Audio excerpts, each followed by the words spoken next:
हाँ, हम लाइव है ना। यस। जिंदाबाद साथियों, जोहार, जय भीम, लाल सलाम, सतरंगी सलाम। आप सभी का स्वागत है आज के युवा संवाद के सत्र में।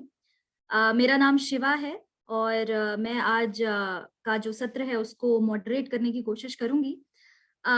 युवा संवाद एनएपीएम की एक कोशिश है जहां हम हर हफ्ते अलग अलग प्रदेशों से अलग अलग मुद्दों से जुड़े युवाओं से बात करते हैं और जो जमीन पर जो कार्यकर्ता हैं अलग अलग मुद्दों पर काम कर रहे हैं उनके ही द्वारा जानने की कोशिश करते हैं कि वे मुद्दे क्या हैं, उनके साथ किस तरह से सॉलिडारिटी एक बनाई जाए और क्या आगे की दिशा हो सकती है। और इसी के तहत हमने पिछले महीनों में अनेकों मुद्दों पर बात की है, जिसमें एजुकेशन से लेकर चाहे वो कास्ट का मुद्दा हो, कम्युनलिज्म का मुद्दा हो, इन सभी मुद्दों पर बात की है। और इस महीने, फरवरी के महीने में हमारी कोशिश ये है कि हम जो इस वक्त हमारे सामने बेरोजगारी का मुद्दा, खास करके युवाओं की बेरोजगारी का मुद्दा जो बहुत मुखर रूप से हमारे सामने है, उस पर हम थोड़ा और बातचीत करें। तो इस फरवरी महीने का जो ये पूरा हम डेडिकेट करेंगे रोजगार, अर्थव्यवस्था और श्रम की बात करते हुए। Welcome everyone. This is welcome to another session of NAPM Yuva Samvad. Yuva Samvad is a series where we talk to youth from various parts of the country involved with various movements, and we try to understand from them the kind of issues that are facing the country right now, the kind of solidarities that we need, the way forward, and we try to build a sort of a dialogue, a continual dialogue amongst the youth across the country. So in the same vein, this month, the month of February, will be dedicated to talking about unemployment, economy, and labor. Today's Yuva Samvad, in today's Yuva Samvad, we'll be talking about the recruitment to government jobs, unemployment, privatisation and state repression. आज के युवा संवाद के सत्र में हम राजकीय दमन, सरकारी भर्तियां, बेरोजगारी और निजीकरण के ऊपर बात करेंगे। इस वक्त में इस मुद्दे पर बात करना हमारे लिए क्यों जरूरी हो गया है, इस पर थोड़ी सी बात करते हुए मैं आगे बढ़ूंगी कि ऐसा नहीं है कि बेरोजगारी का मुद्दा हमारे सामने था नहीं।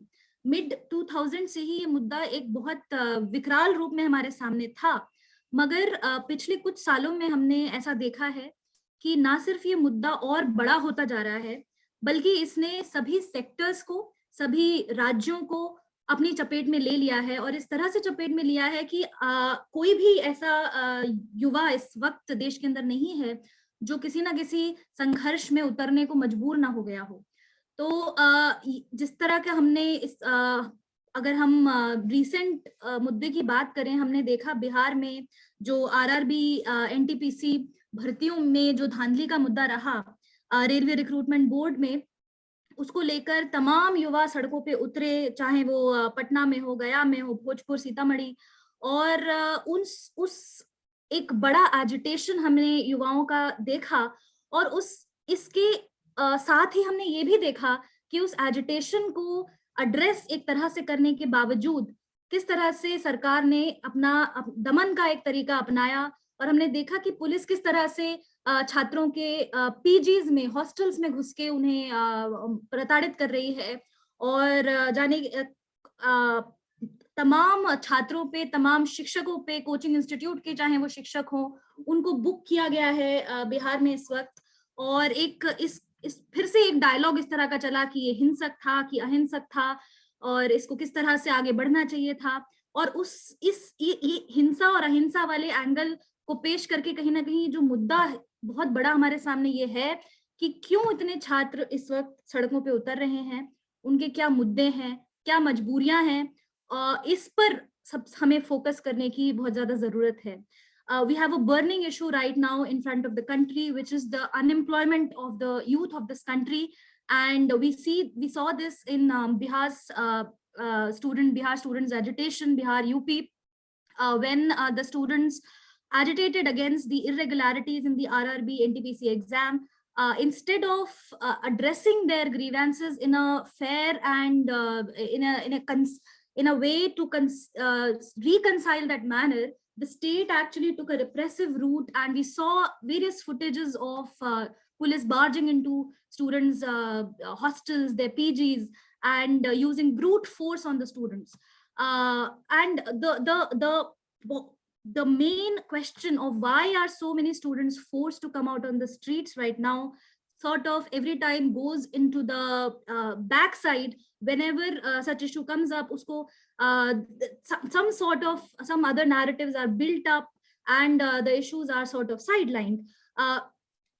Before, like, we have today we have four speakers with us from Bihar, from Kolkata, from UP, and from Jamshedpur, and we will listen from them the issue of youth recruitment in government jobs, privatization, and state repression.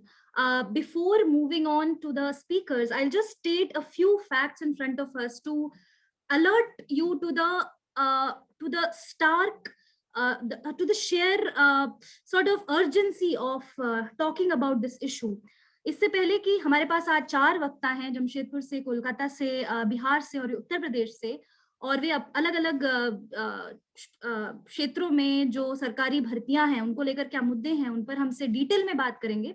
मगर उनसे उनकी बात सुनने से पहले कुछ figures मैं आपके सामने रखना चाहती हूँ, ये बताने के लिए कि ये क्यों इतना जरूरी मुद्दा हमारे सामने इस वक्त है। CMIE जो है उसने हाल ही में एक रिपोर्ट निकाली जिसमें कहा कि भारत में जो बेरोजगारी की दर है पिछले 5-6 सालों में ग्लोबल एवरेज से कहीं ऊपर चली गई है, जहां पे ग्लोबल एवरेज जो दर है वो 5.7% है। 2018 से 21 के बीच में भारत में बेरोजगारी की दर 7.2% हो गई है। और अगर जो ministry of labour and finance का उन खुद की वेबसाइट पे अगर डाटा हम देखें तो 13 मिलियन एक्टिव जॉब सीकर्स इस वक्त देश के अंदर हैं, जहां और उसी वेबसाइट पे केवल 2,20,000 भर्तियां दिख रही हैं। तो एक बहुत बड़ा गैप है of between the number of people seeking jobs and the actual number of jobs available. और यहाँ पे ये भी ध्यान रखने की जरूरत है कि ये जो नंबर होता है अनएम्प्लॉयमेंट का, ये सिर्फ होता है एक्टिव सीकर्स ऑफ जॉब, जिसमें कि जो इस चीज से परेशान होके चाहे किसी भी छोटे मोटे काम में लग जाएं, उनको इस फिगर में काउंट ही नहीं किया जाता है। और जो लोग नौकरियों से अंदर बाहर कर रहे हैं, एक नौकरी से दूसरी के बीच में जा रहे हैं, वो भी इसमें काउंट नहीं होते हैं। तो ये जो बेरोजगारी की दर भी है और जो बेरोजगारी की हमारे पास आंकड़े भी हैं, ये भी पूरी तरह से इससे भी आंकड़ा बहुत बड़ा है।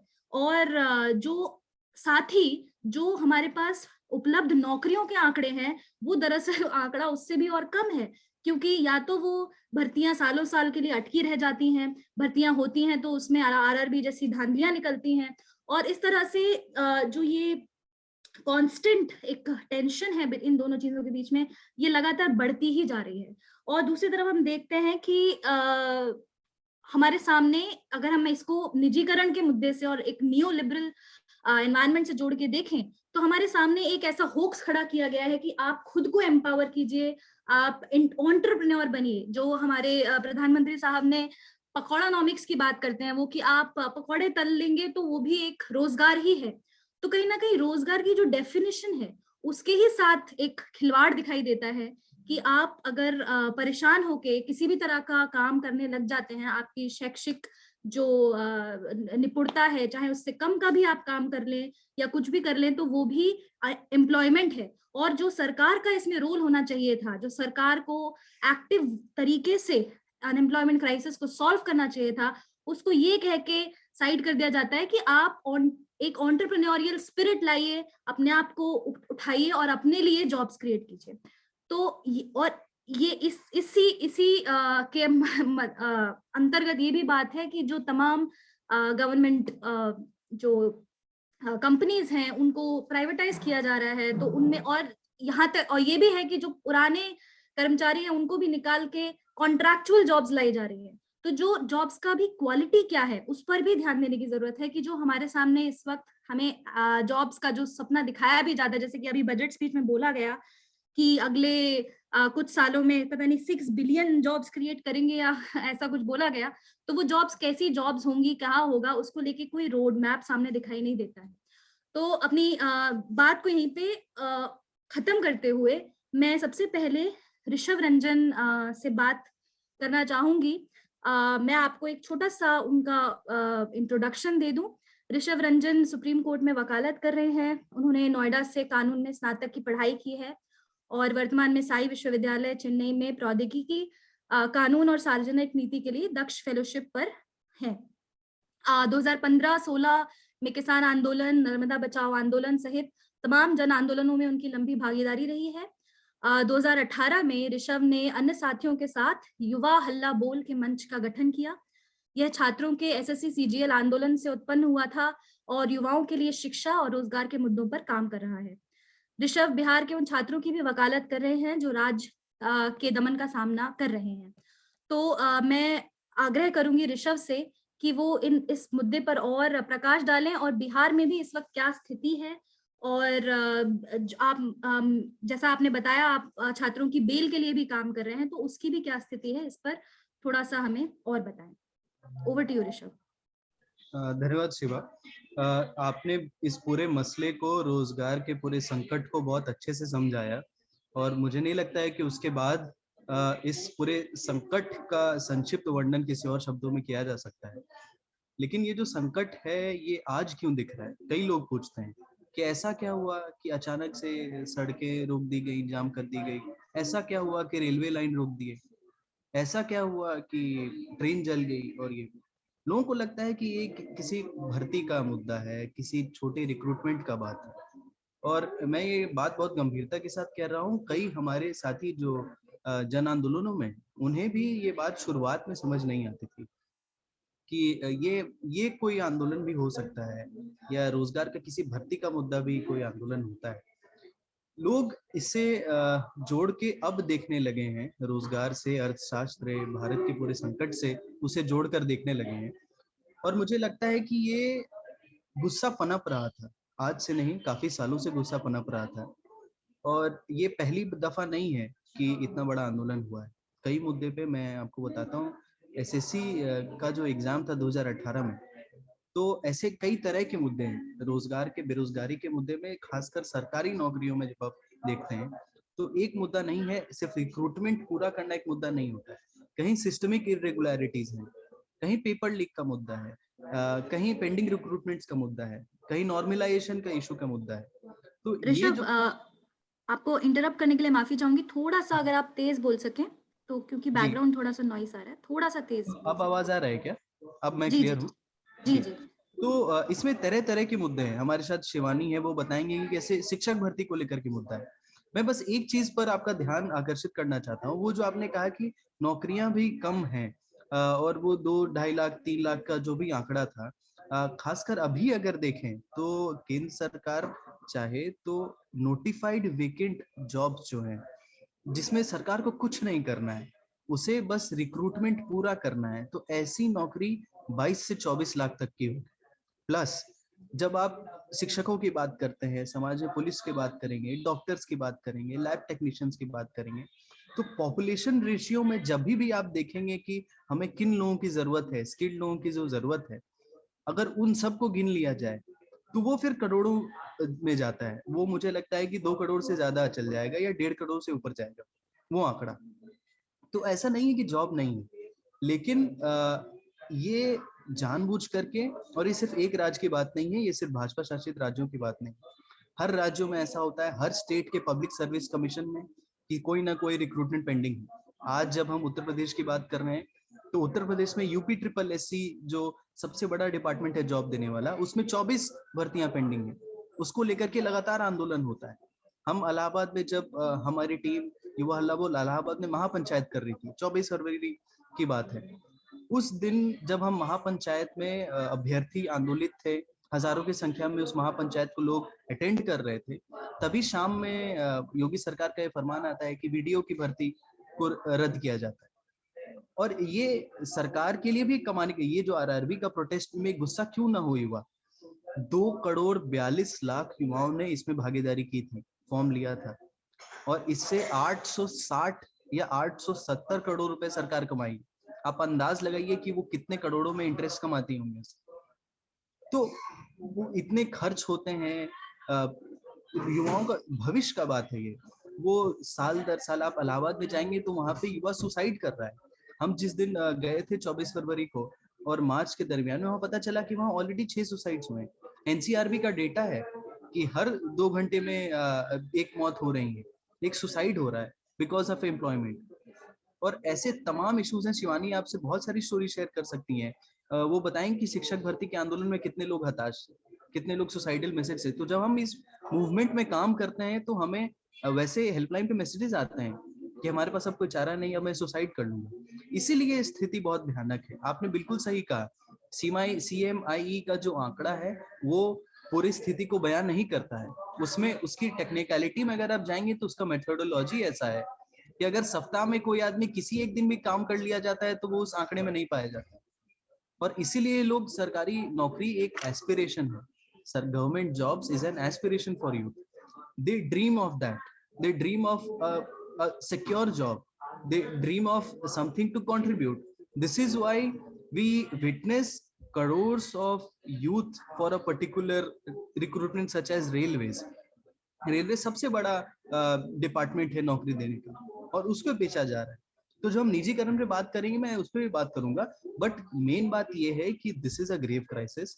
और अगर इसको आंदोलनों के माध्यम से, विपक्ष पार्टियों के माध्यम से, सरकार के माध्यम से एड्रेस नहीं किया जाता है तो ये बहुत खतरनाक होगा। और ये हम कुछ ऐसा नहीं बोल रहे हैं कि आउट ऑफ द बॉक्स कुछ आकाश से चांद तोड़ करके लाना है, ऐसा कुछ नहीं करना है। हमने 2018-19 में मॉडल कोड ऑफ एग्जाम्स बनाया था। हमने कहा था कि अगर चुनाव लड़ने के लिए आचार संहिता हो सकती है, मॉडल कोड ऑफ इलेक्शन हो सकता है, तो एग्जाम के लिए भी मॉडल कोड हो सकता है। हमने कहा सरकार आपसे नहीं बनती है तो लो हम बना के देते हैं। हमने वो बना के दिया। हमने कहा कि मॉडल एग्जाम कोड लागू करो और 9 महीने में नौकरी दो। किसी भी भर्ती को 9 महीने में किसी भी हालत में, जिस दिन से एडवर्टीजमेंट निकलता है उस दिन से 9वें महीने तक पूरा करना होगा, और उसमें पेनल एक्शंस लगाओ। ये सब कुछ कुछ छोटी छोटी चीजें हैं जो हमने सजेस्ट की थी सरकार को। युवा अल्लाह बोल ने इस पे दस्तावेज बनाया। युवा अल्लाह बोल ने पेपर लीक्स को लेकर के पूरा एक डॉक्यूमेंट बनाया जिसमें बताया है कि कोई ऐसा राज्य है नहीं, और 50 से 65 ऐसे भर्ती थे अलग अलग राज्यों में जहां पेपर लीक हुआ। मैं यूपी का जब बात कर रहे हैं आप, तो आपको मैं याद दिला दूं कि यूपी में PCS का जो एग्जाम था और यूपी SSSC का जो एग्जाम था, उसके क्वेश्चन पेपर्स हमारी युवा वाला बोल के फेसबुक पेज में आ जाते हैं एग्जाम से पहले। और जब हम उसका खुलासा करते हैं तो मुख्यमंत्री को मुजबरन उसे उस परीक्षा को कैंसिल करना पड़ता है। कई ऐसे मामले हैं। और अब ये स्थिति इस ओर बढ़ चुका है, और मैं आपको बहुत विश्वास के साथ कह रहा हूँ कि ये आंदोलन, रोजगार का आंदोलन, अगले साल 1.5 साल में स्वतंत्र भारत का सबसे बड़ा आंदोलन होने जा रहा है। ये पनप रहा है, ये गांव कस्बों में है। आप जाएंगे गांव कस्बों में जहाँ पे यूपीएससी का क्रेज नहीं है, जहाँ कोचिंग हब नहीं है, वहां पे लोग आर्मी रिक्रूटमेंट से परेशान है। वहां पे लोग अंडरपेड होने की वजह से नुकसान है। जैसा आपने कहा, वहाँ कॉन्ट्रैक्चुअल जॉब से परेशान है। जॉब सिक्योरिटी का बड़ा मसला है। और ये आंदोलन बढ़ेगा, और मुझे लगता है कि साल 1.5 साल में ये स्वतंत्र भारत का सबसे बड़ा आंदोलन होने जा रहा है। शुक्रिया ऋषभ। इससे पहले हम शिवानी के पास जाएं, मैं आपसे भी रिक्वेस्ट करूंगी कि आप बिहार के बारे में भी थोड़ी सी बात करें। वहाँ स्टूडेंट्स की क्या ग्रीवेंसेस हैं और इस वक्त बेल की क्या स्थिति है।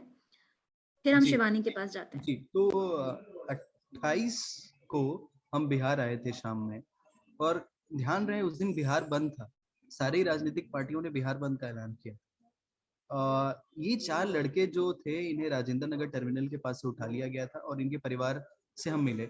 इनके परिवार से हमने पूछा कि आपके पास कोई आया है इससे पहले, और उन्होंने साफ शब्दों में कहा कि आपसे पहले और कोई मिलने नहीं आया। सारी राजनीतिक पार्टियां बिहार बंद कर रही थी, लेकिन उनसे मिलने कोई नहीं जा रहा था। तब हमने उन्हें ये वादा किया कि नहीं, हम आपके लिए लड़ेंगे, और मैं तब से पटना में ही रुका हुआ हूँ, उनके बेल करवाने के लिए लगा हूँ।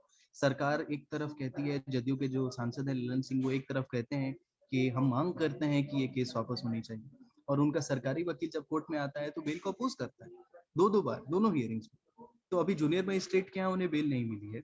बिहार में ये सिर्फ पहला आंदोलन है नहीं, चाहे वो बिहार एसएससी का आंदोलन हो, चाहे कार्यपालक सहायक का आंदोलन हो, चाहे शिक्षक भर्ती का आंदोलन है। शिक्षक भर्ती में भी सेकेंडरी टीचर्स का एस्टेट 2011 से पेंडिंग है। अभी जो 2019 में आया था वो फंसा दिया गया, वहां पे लोगों को बांट दिया गया, स्टूडेंट्स को क्वालिफाइड मेरिट और नॉन मेरिट में बांट दिया गया, आंदोलनों को बंटवारा हो रहा है, पुलिस भर्ती भी रुका हुआ है। और मतलब होता क्या है बिहार में खासकर, या पूरे देश की बात करें तो चुनाव से पहले एक भर्ती आती है और चुनाव के बाद तक उस भर्ती को टाला जाता है।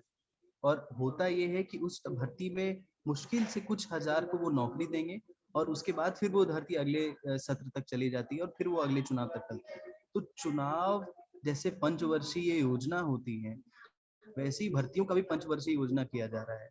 और बिहार में हालत तो इससे भी ज्यादा खराब है, क्योंकि पॉपुलेशन रेशियो के हिसाब से अगर आप किसी भी चीज का देख लें, आप डॉक्टर्स की देख लें, आप टीचर्स का देख लें, आप पुलिस का देख लें, तो सब में रेशियो बहुत कम है और एम्प्लॉयमेंट का स्कोप अभी भी बहुत ज्यादा है। बहुत धन्यवाद ऋषभ, आपने बहुत ही डिटेल में और कंसाइज तरीके से बहुत अच्छे तरीके से इस समस्या को हमारे सामने रखा। I just translate what Rishabh said briefly in English. Rishabh basically spoke about how this anger is not new at all, and this is not even the case of just the BJP ruled state. This is an anger that has been brewing for years, and one of the major issues for this anger is the pending recruitments in government jobs. Rishabh shared with us that about 22 to 24 lakhs notified vacant jobs are there, and if the government just goes ahead and fills those jobs, that would also make a big move, but the government is not even ready to fill those ones. And he also shared with us that if we go by the population ratio, the skilled people who are looking for jobs would be in crores, and the jobs that are there are grossly less as compared to the people actively seeking jobs. And he shared how this figure of people actively seeking jobs, as shown in let's say the CMIE data, is also grossly underestimated, because the methodology of them is such that if a person is employed even for one day, they would count that person as employed, and they would not be counted in the unemployment data. Rishabh shared with us that this issue is so grave that they, as part of Yuva Halla Bol, they even get calls of students, in depression, talking about suicides. And he quoted NCRB data, which told how 6 deaths have already happened in Allahabad due to the unemployment crisis. Rishabh shared with us that just like there are model codes for elections, why can't there be model code for examination, wherein you take a span of 9 months and you have to complete the whole recruitment process within those 9 months. Yuva Halla Bol even prepared a document for the government and submitted it, that if we are preparing this document for you, you just have to go ahead and implement it. Even that would create some impact. But the negligence is widespread. The exam papers are getting leaked. Within between one election and the other election, the recruitments are held, and only a few vacant posts are filled between these elections. And he very provocatively said that in the last few years, we might see the biggest movement in independent India coming from the youth, unemployed youth of this country. While talking about the Bihar scenario, also he shared how the opposition even has been telling that we are in support of the agitating students, but none of them actually went and lent their support in person to the students. Their advocates are not even speaking in favor of the students. And so this is sort of a negligence both on the side of ruling governments as well as the oppositions in various states. So this is thank you so much, Rishabh, for sharing that with us. I would now like to go to Shivani, who is also associated with Yuva Halla Bol, and I would give a brief introduction to Shivani before we listen from her. Rishabh के बाद हम लोग शिवानी से बात करेंगे। शिवानी भी युवा हल्ला बोल से जुड़ी हुई हैं और शिक्षक भर्ती आंदोलन में उत्तर प्रदेश में काम कर रही हैं। वे बहराइच में रहती हैं और युवा हल्ला बोल की राष्ट्रीय परिषद की सदस्य हैं। उन्होंने अंग्रेजी साहित्य में स्नातकोत्तर की पढ़ाई पूरी की है। वे 2012-13 से ही विभिन्न सामाजिक आंदोलनों में सक्रिय रही हैं और पिछले 1 साल से सक्रिय रूप से युवा हल्ला बोल के साथ काम कर रही हैं। शिक्षक भर्ती आंदोलन के साथ जुड़ी हुई हैं और युवाओं के लिए सरकारी नौकरियों के मुद्दे पर अपनी आवाज उठाती रही हैं। तो जहां जैसे हमने देखा शिवानी की रिक्रूटमेंट एक बहुत बड़ा मुद्दा है, पेंडिंग रिक्रूटमेंट्स एक बहुत बड़ा मुद्दा है। तो आप हमें जैसा कि आप शिक्षक भर्ती आंदोलन के साथ काम कर रही हैं, आप उस पर थोड़ा प्रकाश डालें और इस पर अपने और भी जो आपके थॉट्स हों, युवा हल्ला बोल का जो एक्सपीरियंस रहा हो, उत्तर प्रदेश की क्या स्थिति है, उसके बारे में हमसे शेयर करें।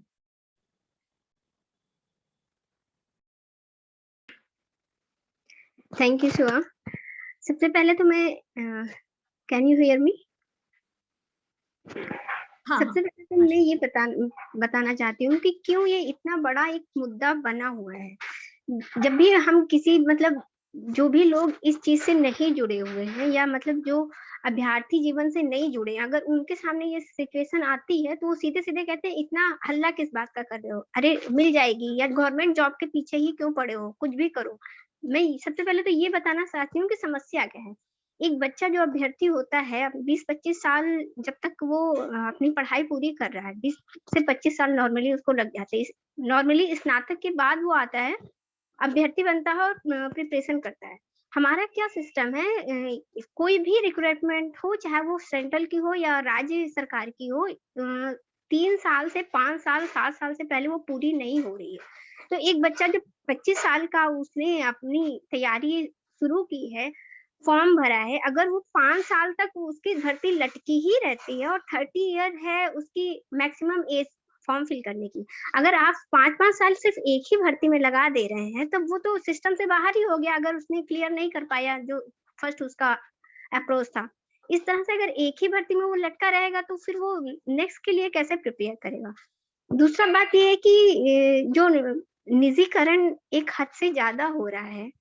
मैं ये कहना चाहती हूँ, जब आपके पास मतलब सोर्सेज हैं, आपकी वैकेंट सारी पोस्ट आपकी वैकेंट पड़ी हुई है, उसको फिल करने में गवर्नमेंट को क्या प्रॉब्लम है। और फिल करना भी एक इन्होंने बना लिया है कि इसको एक पंचवर्षीय योजना होती है। एक इन लोग का ये मतलब तरीका है वोट लेने का। जैसे चुनाव आने वाले होंगे, कोई जितने भी सिर्फ एक ही गवर्नमेंट की, किसी एक गवर्नमेंट की बात नहीं, चाहे सेंट्रल हो चाहे राज्य हो, भर्तियों की घोषणा कर दी जाएगी। अब चुनाव के समय उसकी घोषणा हुई, मतलब कि विज्ञप्ति आई। अब वो विज्ञप्ति आएगी, फिर फॉर्म भरवाया जाएगा, फिर 1 साल 2 साल के बाद उसका प्री होगा, 2 साल के बाद फिर 3 साल के बाद मेंस होगा, फिर 4 साल के बाद इंटरव्यू होगा, फिर 5 साल के बाद रिजल्ट आएगा, फिर 6 साल के बाद इनकी ज्वाइनिंग की जाएगी। तो ये क्या बना दिया है। आप जैसे आपका चुनाव होता है, 2 महीने 3 महीने में पूरी तैयारी हो जाती है, टाइम टू टाइम आपकी काउंटिंग हो जाती है, रिजल्ट आ जाते हैं, जितने भी सांसद विधायक जिसको जो भी पोस्ट मिलनी सबको मिल जाती है, सारा 3 महीने से 4 महीने में सारा सब कुछ निपट जाता है। जब इतने बड़े इलेक्शन सारे टाइम टू टाइम एकदम कंडक्ट हो जाते हैं, तो फिर रिक्रूटमेंट की वो पंचवर्षीय योजना क्यों बना दी जाती है। और जो मतलब लोग बोलते हैं कि सरकारी नौकरी के ही पीछे क्यों पड़े हुए हैं। तो सबसे बड़ी बात है, एक शिक्षित व्यक्ति अगर शिक्षित है, अगर वो चाहता है कि मुझे मेरे क्वालिफिकेशन के अकॉर्डिंग ही मैं जॉब करूँ, तो वो अगर फोर्स हो रहा है कि उसको उसके शैक्षिक स्तर के अकॉर्डिंग उसको नहीं मिल रही है उसकी पोस्ट, तो मतलब कि आपकी नीतियों में कहीं ना कहीं कोई गड़बड़ी है। इतने सारे मतलब बच्चे अगर सड़क पर आ रहे हैं, तो किसी एक बच्चे की समस्या होती तब कह सकते हैं उनकी गलती, मगर सारे बच्चे सड़क पर एक साथ कैसे आ गए। इतनी सारी क्राइसिस क्यों आ गई। 1 भर्ती 2 भर्ती 3 भर्ती कह सकते हैं चलिए नहीं होता है, मगर एक साथ सारी भर्तियों के बच्चे कैसे परेशान हो गए। अगर आपकी सरकार इतना ही मतलब ध्यान दे रही है, तो सारे बच्चे सड़क पर क्यों आ गए। दूसरी बात, जो मध्यम वर्गीय परिवार होता है, ज्यादातर ज्यादा इनकम नहीं होती। अगर एक भर्ती 5 साल लटकी हुई है, अगर एक बच्चा प्रयागराज में, अभी मैंने बीबीसी का एक बच्चे का इंटरव्यू सुना, वो बता रहा था कि मम्मी क्या होता है, इलाज नहीं करवाती हैं, वो सोचती हैं कि 3,000 5,000 रुपए मुझे मेरे बच्चे को भेजने हैं, तो मैं वो बचा के रखूं, मैं अपना इलाज नहीं करवाऊं। आप उसके दर्द को समझिए। वो कह रहा था 100 रुपए की एक चप्पल मिलती है और वो चप्पल बच्चे वहां पर छोड़ कर आ गए। आप उसके दर्द को समझिए कि अगर 5 साल एक बच्चा वहां रह रहा है तो 5 साल तक उसकी फैमिली कैसे उसको फाइनेंशियली सपोर्ट करेगी। एक मिडिल क्लास में इतना पैसा कहाँ से आएगा कि हर महीने उसको 5,000 10,000 रुपए भेजे जाएं। और एक बच्चा है जिसका, उसका तो चलिए फिर भी मैनेज हो जाएगा, जिसके 3 बच्चे हैं वो कैसे करेंगे। तो ये इतना बेकार सिस्टम हो गया है। इसको बहुत सीरियसली, जो मॉडल कोड ऑफ एग्जाम की बात अभी हम लोग कर रहे हैं अपने मन से युवा हल्ला बोल के, अगर वो सरकार लेकर आती है तो ये समस्या बहुत हद तक सॉल्व हो जाएगी, क्योंकि एक निश्चित टाइम पीरियड होगा। एक बच्चा भी अपना रोड मैप बना लेगा कि मुझे इस मंथ में जाना है प्रयागराज, इतने मंथ तैयारी करनी है, इतने मंथ मुझे लगेगा, वो अपना उसको मैनेज कर सकता है। मगर इस तरह से जब सब कुछ लटका ही रहेगा, कुछ पता ही नहीं रहेगा, पेपर मैं प्री देकर आया हूँ, प्री का रिजल्ट कब आएगा कुछ पता नहीं है, 2 साल के बाद आ रहा है, 3 साल के बाद आ रहा है, फिर लेवल 2 होना है, लेवल 3 होना है, कब होगा कुछ पता नहीं, पड़े रहो, तो इस तरह से सिस्टम नहीं चल पाएगा। इसकी बहुत ज्यादा जरूरत है कि मॉडल कोड ऑफ एग्जाम लेकर आया जाए। एक किसी राजनीतिक पार्टी को मैं नहीं कह रही हूँ, मैं कह रही हूँ जितनी भी राजनीतिक पार्टियां, आप सभी लोग क्यों नहीं ध्यान दे रहे हैं। हम लोग जब बोल रहे हैं, हम लोग बनाकर दे रहे हैं, तो आप सभी लोग ध्यान दीजिए, अपने अपने घोषणा पत्र में जगह दीजिए, और अगर आप जीत कर आते हैं, जो भी जीत कर आता है, आप उसको तुरंत लागू कर दीजिए। आपको सारी भर्तियां नहीं निकालनी है, आपका जितना बजट है उतना ही निकालिए, मगर एक भर्ती निकालिए 6 महीने या 9 महीने, जितना भी आपको समय लेना, उतने ही टाइम पीरियड में उसको खत्म कर दीजिए। वो बच्चा कम से कम उस चीज से मुक्त हो जाए कि मैं अभी इस भर्ती से अलग हो गया हूँ। 2016 की भर्ती है, कनिष्ठ कोई कोषागार की है, 2016 की, कितनी, एक नहीं कई सारी भर्तियां हैं 2016 की, जिसका अभी तक फाइनल रिजल्ट ही नहीं आया, रिजल्ट का ही बच्चे वेट कर रहे हैं।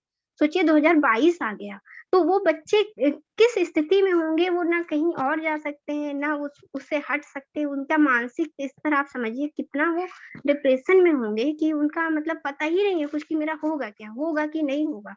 इस तरह से कब तक ये सब चलेगा। और ये मैं बताना चाहती हूँ कि अगर अभी भी जिस तरह का हम लोगों ने प्रयागराज में आंदोलन देखा, और रेलवेज की रिक्रूटमेंट को लेकर, और बिहार में देखा, ये अभी एक थोड़ा सा बस टेलर था। अगर इसका कुछ समाधान नहीं किया गया तो मुझे लगता है आने वाले 1-2 सालों में ये चीज बहुत बड़ा एक रूप लेगी, और इसकी वजह से शायद पब्लिक प्रॉपर्टी को भी क्षति पहुंचे।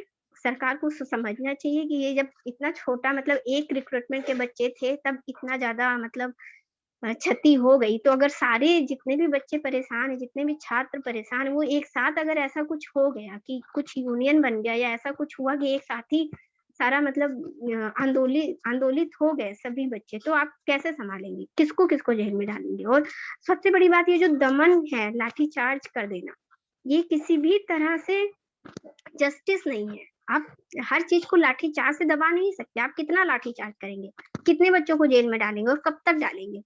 जिस जिस जिस कारण से वो बच्चे सड़क पर आ रहे हैं, जिस कारण से इतना आंदोलन हो रहा है, आप उस कारण को खत्म करिए। आप उन बच्चों को खत्म करके सोचते हैं कि आप आंदोलन दबा देंगे, तो आप आंदोलन नहीं दबा पाएंगे। ऐसे कभी भी कोई आंदोलन नहीं दबेगा। शिवानी, अपनी बात रखने के लिए बिल्कुल ठीक कहा आपने। और एज पीपल ऑफ इंडिया हम लोग बात करते हैं कि हमारे पास एक बेहतर डेमोग्राफिक डिविडेंड है, माने कि हमारी जो एज के हिसाब से हमारे देश में लोग इस तरह से हैं कि उस जो एज कॉम्पोजिशन है उसका फायदा हमें मिलेगा। मगर आपने बहुत अच्छे से ये समझाया कि किस तरह से इंसान के एक छात्र के जो मूल्यवान जो साल हैं, जो उसे एक एम्प्लॉयड होके अपने परिवार की तरफ काम करते हुए निकालने चाहिए, वो कैसे वो एक भर्ती के पीछे ही भाग के वो वेस्ट हो जा रहे हैं। और ये बहुत ही जरूरी बात आपने हमारे साथ शेयर की। I will quickly just summarize what Shivani shared in English before I ask one more question to Shivani before going to the next speaker.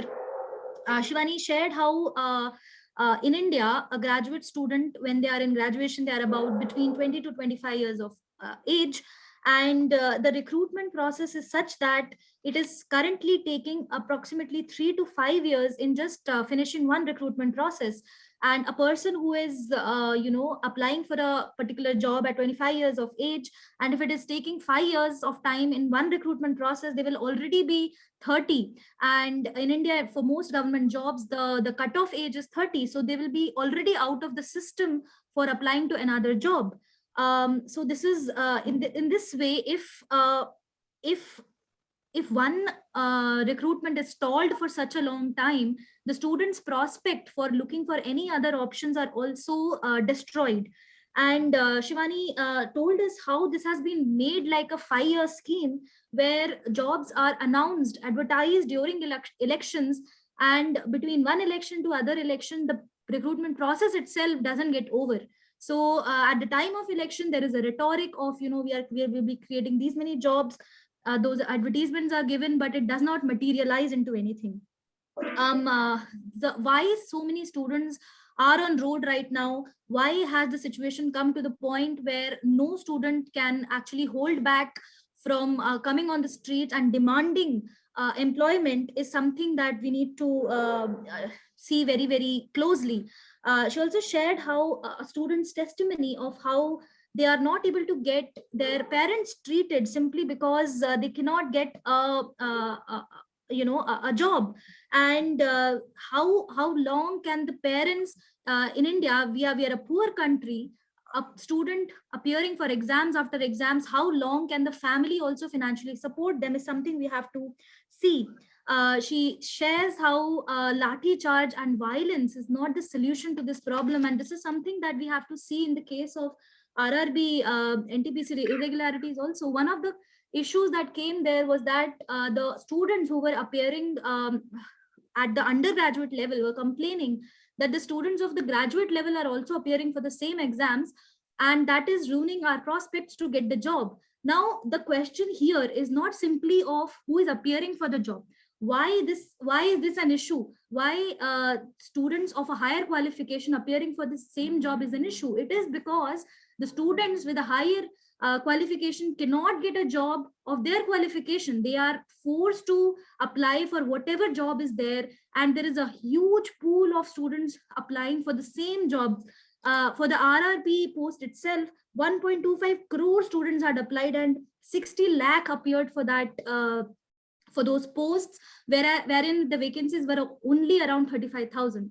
So this is a grave issue that Shivani also shared with us about. Shivani, before we go to the other speakers, इससे पहले हम दूसरे अपने वक्ता के पास जाए, मैं एक प्रश्न आपसे और पूछना चाहूंगी कि जैसे आपने बात की कि एक मध्य वर्गीय परिवार कैसे एक स्टूडेंट को फाइनेंशियली सपोर्ट करेगा इस जर्नी में जहां वो जॉब ढूंढ रहा है, तो इसमें ये भी सवाल आता है कि जो स्टूडेंट्स, जो महिलाएं हैं जो जॉब की तैयारी कर रही हैं, या जो दलित छात्र हैं, आदिवासी छात्र हैं, और मुस्लिम छात्र हैं, जो किसी भी तरह के किसी भी मार्जिनलाइज्ड बैकग्राउंड से आते हैं, उनके लिए ये परेशानी किस तरह से बढ़ जाती है? और खास करके अगर देखें तो यूपी में क्या स्थिति है? क्या पेरेंट्स के लिए भी एक चॉइस बन जाएगी कि वे किस छात्र को अलाउ करें कि वो अपने लिए एक जॉब ढूंढे और किस छात्र को वो वहां रोक दें?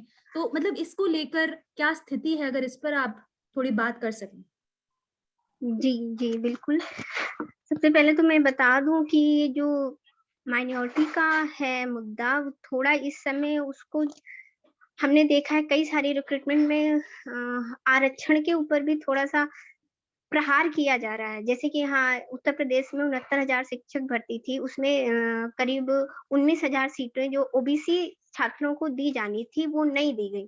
उसको पहले तो सरकार ने पूरी तरह से डिनाई कर दिया कि ऐसा कुछ हुआ ही नहीं है, मगर जब ये बहुत लंबा आंदोलन चला, करीब 2 साल तक धरने पर बैठे रहे ओबीसी और एससी के सारे छात्र, तब उन्होंने फाइनली माना कि हाँ, ऐसा कुछ हुआ है। उसके बाद भी जो 19,000 सीटें थी, 19,000 सीटों को पूरा ना देकर सिर्फ 6,800 सीटें दी, और उसपे भी अभी 6,800 पे भी नियुक्ति नहीं मिली, वो भी कोर्ट में लटकी हुई है, और वो भी मिलेगी कि वो सिर्फ चुनावी जुमला है, मतलब चुनाव के समय ये दिखाने के लिए कि हाँ, हम एससी और ओबीसी सबको सपोर्ट करते हैं तो दे दिया गया, और पता नहीं पूरी होगी चुनाव के बाद कि नहीं, उसका कुछ पता नहीं है। तो ये चीज है कि जितना संविधान में आरक्षण और जितना मतलब संरक्षण दिया गया है कमजोर वर्ग को, वो कम से कम जो भी पार्टी जीतती है कम से कम उसका कर्तव्य बनता है कि वो कमजोर तबके तक उनका अधिकार उनको पहुंचाने का प्रयास करे, ना कि उसको लूट ले।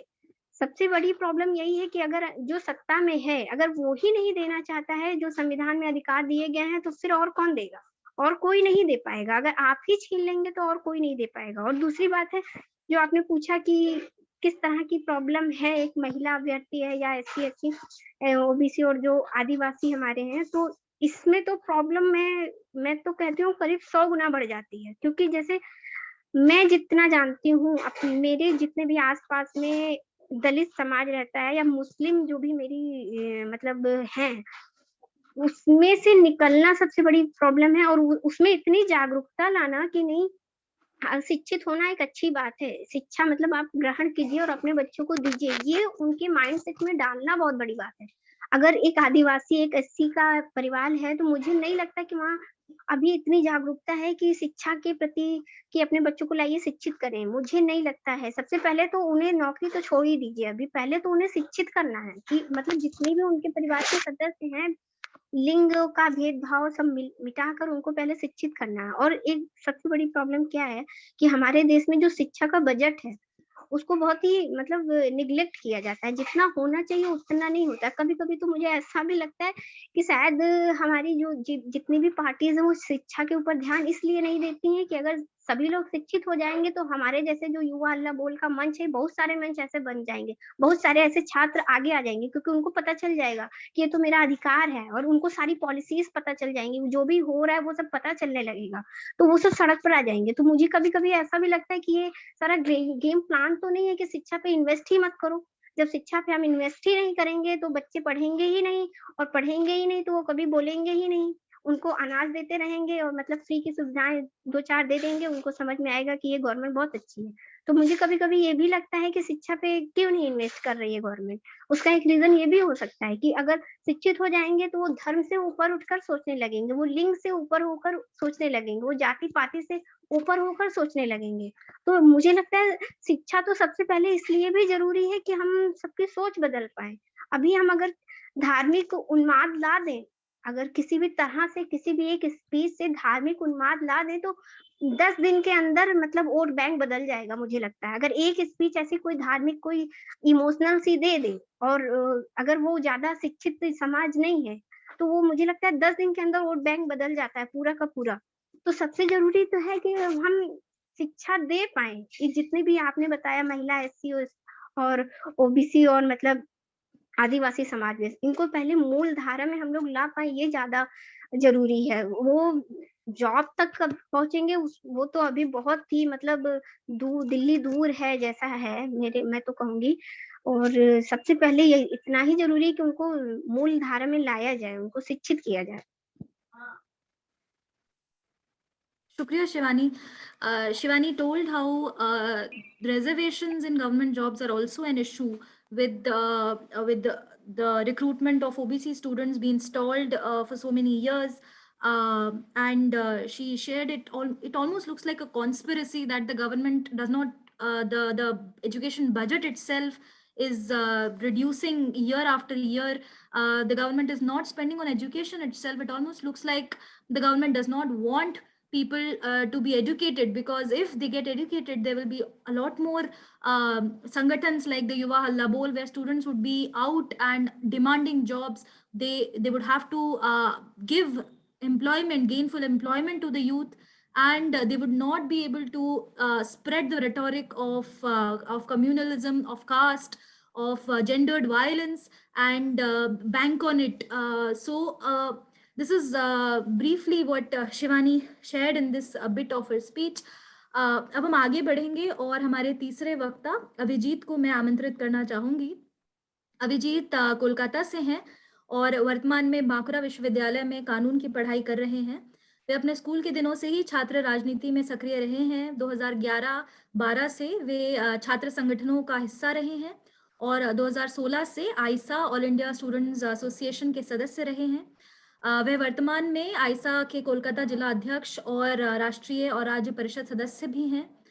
वे कोलकाता में कई मुद्दों, चाहे वह फीस वृद्धि का मुद्दा हो, स्कूलों को फिर से खोलने का मुद्दा हो, रोजगार का मुद्दा हो, सीए एनआरसी के विरुद्ध या फिर जाति विरोधी आंदोलनों का बात हो, वे उनमें सक्रिय रहे हैं। मैं अभिजीत आपको आमंत्रित करूंगी और आपसे आग्रह करूंगी कि आप इस बात को आगे बढ़ाते हुए हमारे साथ कोलकाता की स्थिति भी शेयर करें और ये सारे चीजें किस तरह से एक नेशनल डोमेन से लिंक होती हैं, एक रोजगार के क्राइसिस से लिंक होती हैं, इस पर भी हमारे साथ बात करें और बंगाल की जो स्थिति है उसके ऊपर थोड़ा और प्रकाश डालें। अभिजीत। धन्यवाद साथी, इस प्लेटफॉर्म, इस कार्यक्रम में मुझे बोलने के लिए बुलाया गया इसलिए। तो जो भी साथी सुन रहे हैं और लाइव देख रहे हैं, सभी को आहिस्ता की तरफ से मैं क्रांतिकारी इस्तकबाल करता हूँ और जय भीम लाल सलाम पेश करता हूँ। तो बंगाल में, हम लोग बंगाल में रहते हैं, कोलकाता में रहते हैं हम। तो हमारा यहाँ पे जो आप लोग सभी जानते हैं, जो यहाँ पे जो वेस्ट बंगाल स्टेट गवर्नमेंट है, तो उसमें टीएमसी जो सत्ता पक्ष है, सत्ता में है। तो टीएमसी जब पावर में आया तो साल था 2011 में टीएमसी पावर में आया। जब टीएमसी पावर में आया, उसके आने के बाद से बंगाल में गवर्नमेंट जॉब नाम का कोई चीज नहीं रहा। मतलब बंगाल में अगर गवर्नमेंट जॉब किसी को मिलता है तो वो पहले भी ऐसा था। पहले जब 2011 साल का पहले लेफ्ट गवर्नमेंट था, उसमें भी जो पार्टी कैडर्स होते थे उसको ही जॉब मिलता था, जो पार्टी के बाहर होते थे उसको गवर्नमेंट सरकारी नौकरी नहीं मिलता था। फिर भी कोई कोई एग्जामिनेशन, जो बड़े बड़े एग्जामिनेशन होता है, जैसे पीएससी है, पब्लिक सर्विस कमीशन है, west Bengal state public service commission, या वेस्ट बंगाल का जो एसएससी है, स्कूल सर्विस कमीशन, जो टेट है, टीचर्स एलिजिबिलिटी टेस्ट, जिसके माध्यम से प्राइमरी का शिक्षक नियुक्तिकरण होता है, या डब्ल्यूबीसीएस जो है वेस्ट बंगाल सिविल सर्विस, इन सब बड़े बड़े जो नौकरियां होता था और टीचरों का जो नौकरी होता था वो मिलता था। उसका हर साल एग्जाम होता था, एसएससी का एग्जाम होता था, टेट का एग्जाम होता था। तो 1-2 साल के अंदर रिक्रूटमेंट भी हो जाता था, तो सब कुछ होता था। लेकिन जब से टीएमसी का गवर्नमेंट आया है, तो इस दौरान टीएमसी आने के बाद एक सोशली और पॉलिटिकली बहुत बड़ा चेंज वेस्ट बंगाल के अंदर हुआ। और ये चेंज होने के बाद हम लोगों ने जो देखा कि जो पहली बार जब टेट हुआ था, जो प्राइमरी शिक्षक के भर्ती होते हैं, तो उस टेट एग्जाम में जो 2013 या 14 में लास्ट हुआ था, उसमें जितने भी बहुत लाखों स्टूडेंट थे जो परीक्षा में, एग्जाम्स में बैठे थे, उससे उसके अंदर 0.03% लोगों को नौकरी मिला। और जो भी 0.3% लोगों को नौकरी मिला, वो कौन लोग थे? वो थे कोई किसी मंत्री का बेटा, किसी मंत्री का भतीजा, किसी मंत्री का परिजन, नातिया, या पार्टी ऑफिस में बनाया हुआ लिस्ट, जो टीएमसी के पार्टी ऑफिस में जो निर्धारित किया गया कि ये लोगों को ही नौकरी मिलेगा, उन लोगों को ही नौकरी मिला। और उसके सिवा 2-4 और भी लोग, निष्पक्ष निर्वाचन हुआ है ये दिखाने के लिए, 2-4 और लोगों को नौकरी मिला। तो वो भी 1%, जो जितने भी फॉर्म फिलअप या वैकेंसी था, उसमें से 1% रिक्रूटमेंट भी नहीं हुआ, 0.03% रिक्रूटमेंट हुआ। उसको लोग केस हो गया, कोर्ट में चला गया जो परीक्षार्थी थे, तो केस अभी भी चल रहा है। एसएससी हुआ 1 बार की 2 बार। सोचिए, एक गवर्नमेंट चल रहा है, 11 ईयर्स हो गए, 11 साल हो गया है।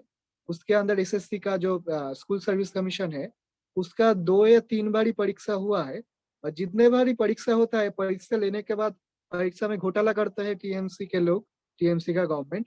और घोटाला हो जाने के बाद वो लोग वेट करते हैं जो कब कोई केस करेगा तो रिक्रूटमेंट रुक जाएगा। तो फिर क्या होगा? फिर जो है, जो स्थानीय, मतलब लोकल लेवल पे जो टीएमसी का जो नेता है, वो अपने जान पहचान के लोगों के पास से पैसा लेके उस स्कूलों में पार्ट टाइम टीचर लोगों को, जिसका नौकरी का कोई गारंटी नहीं है, जिनका कोई ठीक ठाक जो जो वेतन होना चाहिए, जो सैलरी होना चाहिए वो नहीं मिलते, उससे बहुत कम में उन लोगों को पार्ट टाइम कॉन्ट्रेक्चुअली घुसाया जाता है। तो ऐसे पूरा सिस्टम चल रहा है आज वेस्ट बंगाल में। जितने भी स्कूल्स है, सब स्कूल में, सब पूरा वेस्ट बंगाल बोर्ड के अंदर, west Bengal secondary board, west Bengal higher secondary board के अंदर सब स्कूलों में बुक्स फ्री में मिलता है। मिड डे मील बहुत अच्छा क्लास 10 तक मिलता है। क्लास 9 और क्लास 12 के जो स्टूडेंट्स है सबको साइकिल मिलता है स्कूल आने के लिए। साल में 2 बार ड्रेस का सेट भी मिलता है, सब कुछ मिलता है। लेकिन जिसके लिए वो स्कूल आएगा, जिसके लिए लोग स्कूल जाते हैं, बच्चे स्कूल जाते हैं, जो है शिक्षा, बुनियादी शिक्षा, वो शिक्षा नहीं मिल पा रही। क्यों नहीं मिल पा रही? क्योंकि टीचर नहीं है। हाल ही में कोलकाता, जैसे कोलकाता हमारा राजधानी है बंगाल का, तो कोलकाता में आप लोग हैरान हो जाएंगे जो 180 स्कूल्स, जो सेकेंडरी और हायर सेकेंडरी स्कूल था, जो गवर्नमेंट का अंडरटेकिंग था, गवर्नमेंट स्कूल भी था, 180 स्कूल बंद हो गया है यहाँ पे। क्योंकि वहाँ पे टीचर नहीं है, स्टूडेंट भी नहीं है। जब से ये गवर्नमेंट आया है, और गवर्नमेंट आने के बाद जब से टीएमसी सरकार में है, ये लोगों ने क्या किया है, ये लोग सब कुछ को मतलब प्राइवेटाइज्ड, पीपीपी मॉडल बोलता है, पब्लिक पार्टनरशिप बोल के एक मॉडल चालू किया पहले, जब 2011 के बाद ये लोग आए पावर में।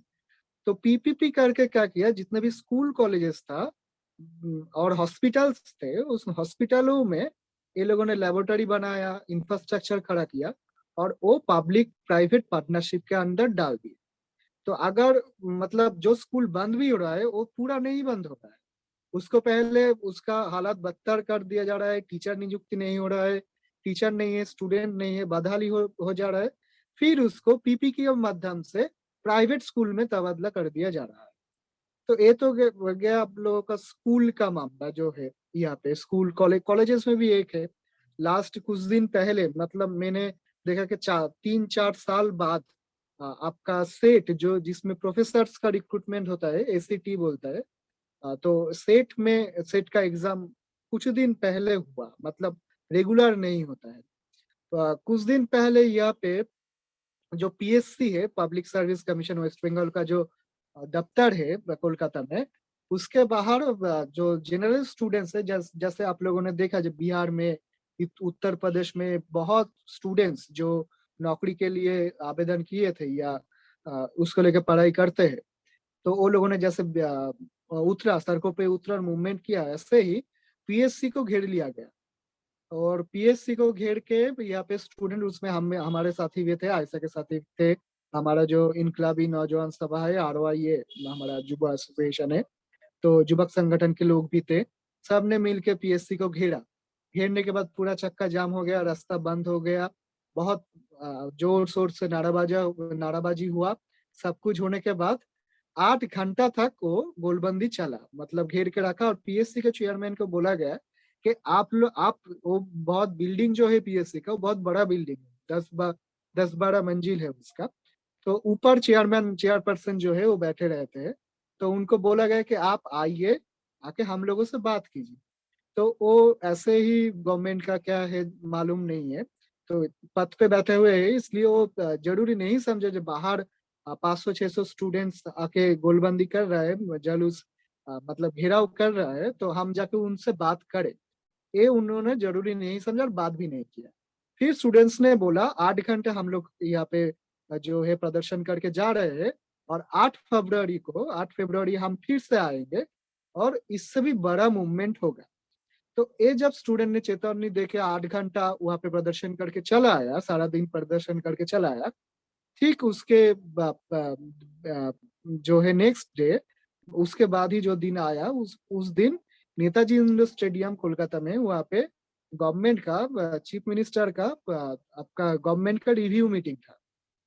तो उस रिव्यू मीटिंग ने ममता बनर्जी 3 बात बोले कि एक, जल्दी पीएससी का रिक्रूटमेंट करो, जल्दी जितना जल्दी हो पाए करो। दो दो जो हुआ, जो उस मूवमेंट के बाद जो डब्ल्यूबीसीएस का प्रीलिम का एग्जाम का रिजल्ट रुका हुआ था, वो स्टूडेंट्स का मूवमेंट प्रदर्शन का एक दिन के अंदर वो निकल गया, जो 1 साल से पड़ा हुआ था, उसके खाते खाते भी चेक नहीं हुए थे, इसे स्टूडेंट बोल रहे थे। तो जब जब प्रदर्शन हुआ, उसके एक दिन के अंदर ही प्रीलिम का रिजल्ट डब्ल्यूबीसीएस का निकल गया और डब्ल्यूबीसीएस को लेकर जो रिजल्ट है, जो परीक्षा है, वो जल्दी करने के लिए ममता बनर्जी ने बोला। तो एक एक सक्सेसफुल मूवमेंट रहा। मूवमेंट होता है तो गवर्नमेंट को झुकना पड़ता है, लेकिन ये तो बड़े बड़े जो परीक्षा है उसके बाद मैंने बोला, यहाँ पे जितने भी स्कूल है, कॉलेजेस है, वहाँ पे जो नॉन टीचिंग स्टाफ नियुक्ति होता है, जो ग्रुप डी स्टाफ होते हैं, वो स्टाफ के कोई सिलेक्शन का प्रोसीड्यूर नहीं होता है, परीक्षा नहीं होता है। अगर आप टीएमसी कैडर हो, अगर आप टीएमसी करते हो, आप कॉलेज में छात्र राजनीति में हो, टीएमसीपी का यहाँ पे टीएमसी का जो स्टूडेंट विंग है उसका नाम है टीएमसीपी, छात्र परिषद है, जो कांग्रेस से निकला हुआ है। तो आप अगर टीएमसी का नेता हो, आप अगर टीएमसी मतलब आपका पढ़ाई खत्म हो गया बहुत सालों पहले, फिर भी आप 6 साल से कॉलेज में बैठा हुआ हो, 10 साल से कॉलेज में बैठा हुआ हो, यूनियन चलाते हो, तो आपको ही वो जो ऑफिस है, कॉलेज का ऑफिस है, उसमें नौकरी मिलेगा। आपको ही कोई स्कूल लोकेलिटी में जो स्कूल से वहाँ पे नॉन टीचिंग स्टाफ का नौकरी मिलेगा। जो जनरल जो परीक्षार्थी होते हैं, जो जनरल स्टूडेंट्स होते हैं, जो पढ़ते हैं, जो नौकरी के लिए कुछ करना चाहता है, उन लोगों के लिए कोई चांस नहीं है। और एक बात जो अलग है, जो पहले लेफ्ट फ्रंट का गवर्नमेंट से टीएमसी का गवर्नमेंट का जो अलग चेहरा है कि लेफ्ट फ्रंट के गवर्नमेंट में अगर आप पार्टी कैडर हो जाते थे, सीपीएम का कैडर हो जाते थे, तो आपको नौकरी आसानी से मिल जाता था। आपका हालात खराब हो या आप गरीब परिवार से, तो सीपीएम वाले आपको नौकरी दिला देते। टीएमसी में क्या होता है, आप जितने भी बड़े नेता बन जाओ, आप टीएमसी का कार्यकर्ता बन जाओ, लेकिन आपको पैसा देना पड़ेगा। आपको 10 लाख देना पड़ेगा, 5 लाख देना पड़ेगा, जैसे आपका उन लोगों से कॉन्ट्रैक्ट होगा। आप अगर पैसा दे पाएंगे तो आपको नौकरी मिलेगा। फिर आपको पार्टी भी करना पड़ेगा, उन लोगों का कार्यकर्ता भी बनना पड़ेगा और पैसा भी देना पड़ेगा। ऐसे पूरा सिस्टम, एक पूरा सिस्टम पूरा बंगाल में चल रहा है। यहाँ पे जो होता है कि कोई भी वेस्ट बंगाल गवर्नमेंट का, अब अगर आप लोग जो जॉब अलर्ट गूगल में दिखता है कि कौन सी गवर्नमेंट कैसे कैसे वैकेंसी निकल रहा है, तो आप अगर वेस्ट बंगाल का सर्च करेंगे तो कभी भी कोई बड़ा रिक्रूटमेंट नहीं होता है। होता भी है तो एसएससी का होता था, वो भी बंद पड़ा है, बंद हो जा रहा है। और जो पुलिस का भी होता है, इन लोगों ने पावर में आने के बाद जो किया, पुलिस का रिक्रूटमेंट रोक दिया। रोक के क्या किया, सिविक वॉलंटियर चालू किया। जो सिविक वॉलंटियर होंगे, वो वॉलंटियर एक एक थाना में 4-5 वॉलंटियर रहेंगे। जो कांस्टेबल्स का काम है या पुलिस का काम है, वो सिविक वॉलंटियर करेंगे। और वो सिविक वॉलंटियर वो हो जो कौन कौन उस नौकरी को पा सकता है, जो टीएमसी का कैडर है। तो ऐसे आपको वो 4-5 हजार रुपए में उन लोगों को 24/7 आवर्स वो लोग काम करवाते हैं। घूस भी खाना है तो पुलिस ऑफिसर साइड में रहता है और सिविक वॉलंटियर को दिखा के बोलता है, जाओ उसको दे दो 500 रुपया और बाइक छुड़ा के ले जाओ। तो ऐसे चल रहा है, सिविक वॉलंटियर है। और नई एक सिविक वॉलंटियर का काम वेस्ट बंगाल में ममता बनर्जी ने, वही जो मीटिंग के बाद में कर रहा था, गवर्नमेंट का रिव्यू मीटिंग था, उसमें ममता बनर्जी ने किया है, जो बहुत ही खतरनाक बात है। हम लोग समझ रहे हैं हमारे दौर में सबसे खतरनाक बात है कि सिविक गवर्नमेंट सर्विस जॉब अब मिलेगा। पश्चिम बंगाल में एक इंटर्नशिप गवर्नमेंट प्लान कर रहा है। वो इंटर्नशिप क्या होगा, कोई भी ग्रेजुएट स्टूडेंट, सब स्टूडेंट नहीं, जिनको 60% के ऊपर मार्क्स वगैरह कुछ है, कुछ क्राइटेरिया है उन लोगों का, जिनके पास होगा 60% के ऊपर मार्क्स होगा और वो लोग ग्रेजुएट होंगे, तो सारे जो गवर्नमेंट सेक्टर से वेस्ट बंगाल गवर्नमेंट के अंदर पड़ता है, उनको वहाँ पे नौकरी नहीं दी जाएगा, वहाँ पे इंटर्नशिप करवाया जाएगा 4 साल 5 साल के लिए।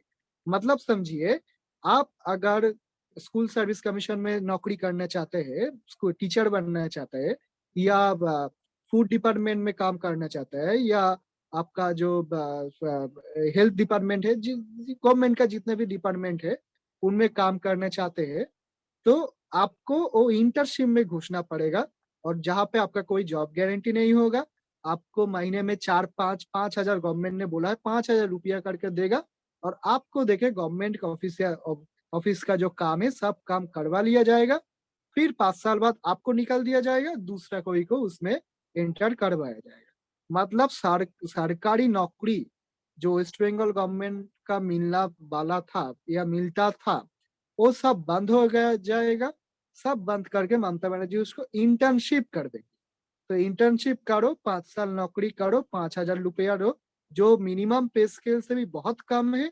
और ये भूल जाओ, दिमाग से निकाल दो कि तुमको भी कभी ये नौकरी है, परमानेंट जॉब कभी मिलेगा, ये तो नहीं है। ये यहाँ पे जितने भी कॉर्पोरेशन है, जैसे आप लोग जानते हैं मुंबई में बीएमसी है, ऐसे भी कोलकाता में केएमसी है, कोलकाता कॉर्पोरेशन है, कोलकाता म्यूनिसिपल कॉर्पोरेशन है, ऐसे 220 या 30 कॉर्पोरेशन पूरा वेस्ट बंगाल में है।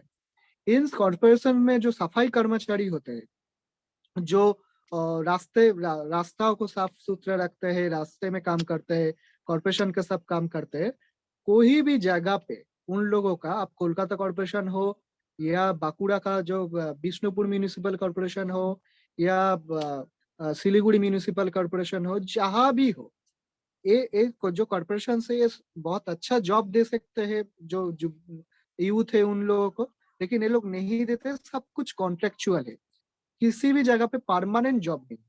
सब कॉर्पोरेशन में जितने भी लोग काम कर रहे हैं, ग्रुप डी का काम कर रहा है, रास्ते साफ करने का काम कर रहा है, कूड़ा उठाता है, सब लोगों को ये लोग मतलब कॉन्ट्रैक्टर के अंदर से कॉन्ट्रेक्चुअल करवा के बैठा हुआ है।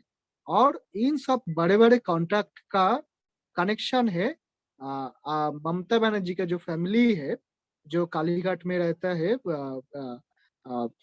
क्या बोलते हैं उसको, श्यामाप्रसाद मुखर्जी स्ट्रीट में, जो भवानीपुर का एरिया है, जहाँ जहाँ पे ममता बनर्जी का घर है, वहाँ पे ममता बनर्जी का फैमिली है। तो वो उनका जो भाई है, दादा, वो ममता बनर्जी खुद बहुत साफ है, उनका पास कुछ नहीं है, लेकिन उनका भाईपो जैसे अभिषेक अभिषेक बनर्जी है, तो अभिषेक बनर्जी का जितना भी काका चाचा दादा है, भाई वगैरह है, सब लोग बड़े बड़े कॉन्ट्रैक्टर है। गवर्नमेंट ने जितने भी वेस्ट बंगाल में टीएमसी पावर में आने के बाद यहाँ पे बहुत सारे पूरा वेस्ट बंगाल को ब्लू और व्हाइट रंग से रंग दिया, नील सादा कर दिया, हम लोग बांग्ला में बोलते हैं नील सादा। तो नील सादा कर दिया, तो उन रंग जो है उसका जो कॉन्ट्रैक्टर है वो सब ममता बनर्जी का भाई को ही है। तो पूरा का पूरा जो एक सिस्टम चल रहा है, मैं कोशिश किया सब जगह को टच करने के लिए, ये तो स्टेट का बात गया। फिर भी हम लोग सोचते थे कि अगर स्टेट में नौकरी नहीं है, चलो आशा करने से कोई मतलब नहीं है, स्टेट में कोई नौकरी नहीं है, तो कहाँ नौकरी है, सेंट्रल में नौकरी मिल सकता है। सेंट्रल में एसएससी होता है, स्टाफ सिलेक्शन कमीशन होता है, उसके अंदर CHSL CGL वगैरह वगैरह आप लोग जानते ही है, होता है, रेल का होता है, FCI का, फूड कॉर्पोरेशन ऑफ इंडिया का होता है। वो भी हम लोग देख रहे हैं कि मोदी साहब आने के बाद उन्होंने तो देश को ही बेच दिया। हम लोग बांग्ला में बोलते हैं, तो एक जोक बोलते हैं, मीम बोलते हैं कि सब बेचे दे नरेंद्र, मतलब सब कुछ बेच दो नरेंद्र मोदी। ठीक है, तो सब बेच दिया। तो वहां पे भी जॉब आप लोग देख ही रहे, जब यूपीए गवर्नमेंट था 2014 से पहले, तब रेल का फॉर्म फिलअप था 40 रुपीज, और जब 2014 के बाद ये लोग रिक्रूटमेंट निकाला तो रेल का भर्ती का फॉर्म कर दिया 500 रुपये। आप अगर परीक्षा देने जाओगे तो आपको 400 वापस मिलेगा। लेकिन बंगाल से जो लोग फॉर्म फिलअप कर रहा है, उन लोगों का सीट परीक्षा का पड़ रहा है राजस्थान में, उन लोगों का सीट परीक्षा का पड़ रहा है बेंगलुरु में, उन लोगों का सीट परीक्षा का पड़ रहा है दूसरे कोई राज्य में। तो ज्यादातर लोग परीक्षा दे नहीं पाते। जो बेरोजगार युवा है, जो हमारे जैसे मार्जिनलाइज्ड सेक्शन से आते हैं, गरीब परिवार से आते हैं, वो लोग कहाँ से पैसा पाएंगे कि इतने दूर जाके परीक्षा दे।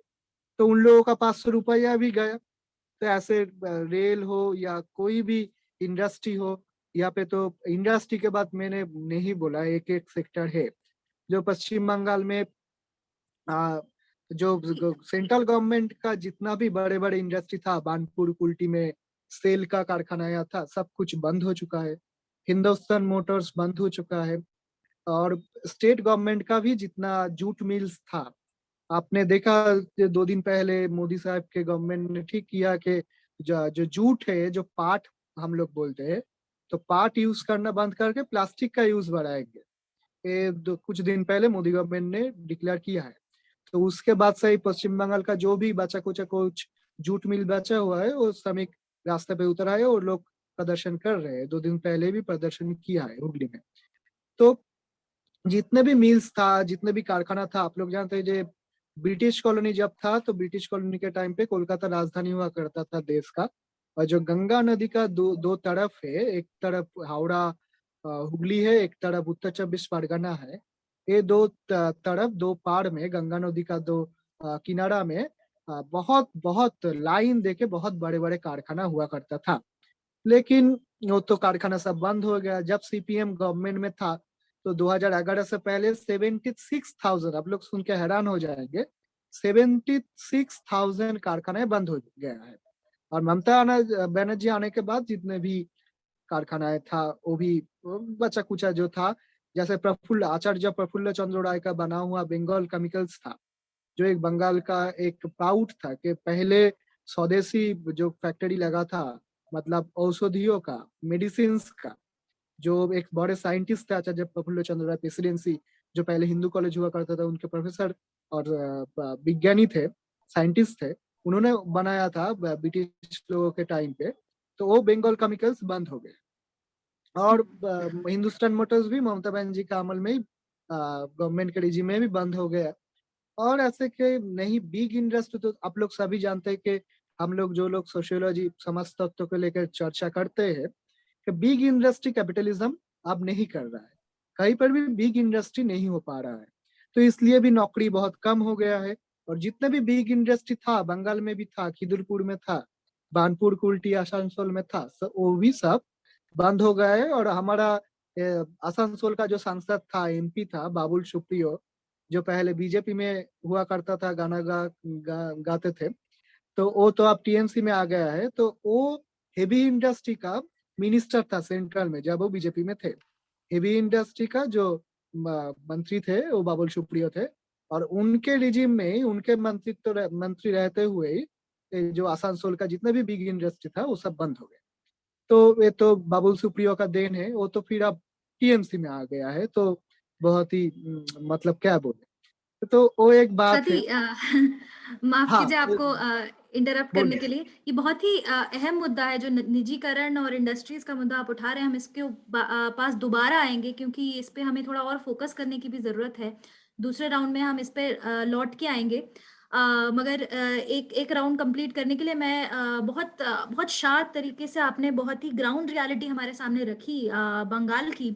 और इसके लिए आपका शुक्रिया।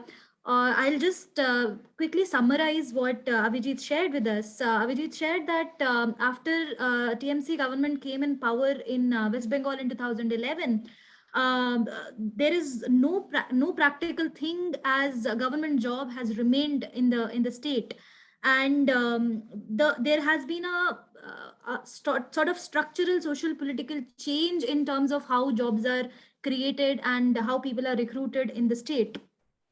He shared that this is not a new issue per se, but at least when the left government was there, the Public Service Commission jobs, TET, teachers recruitment, etc., at least was getting done.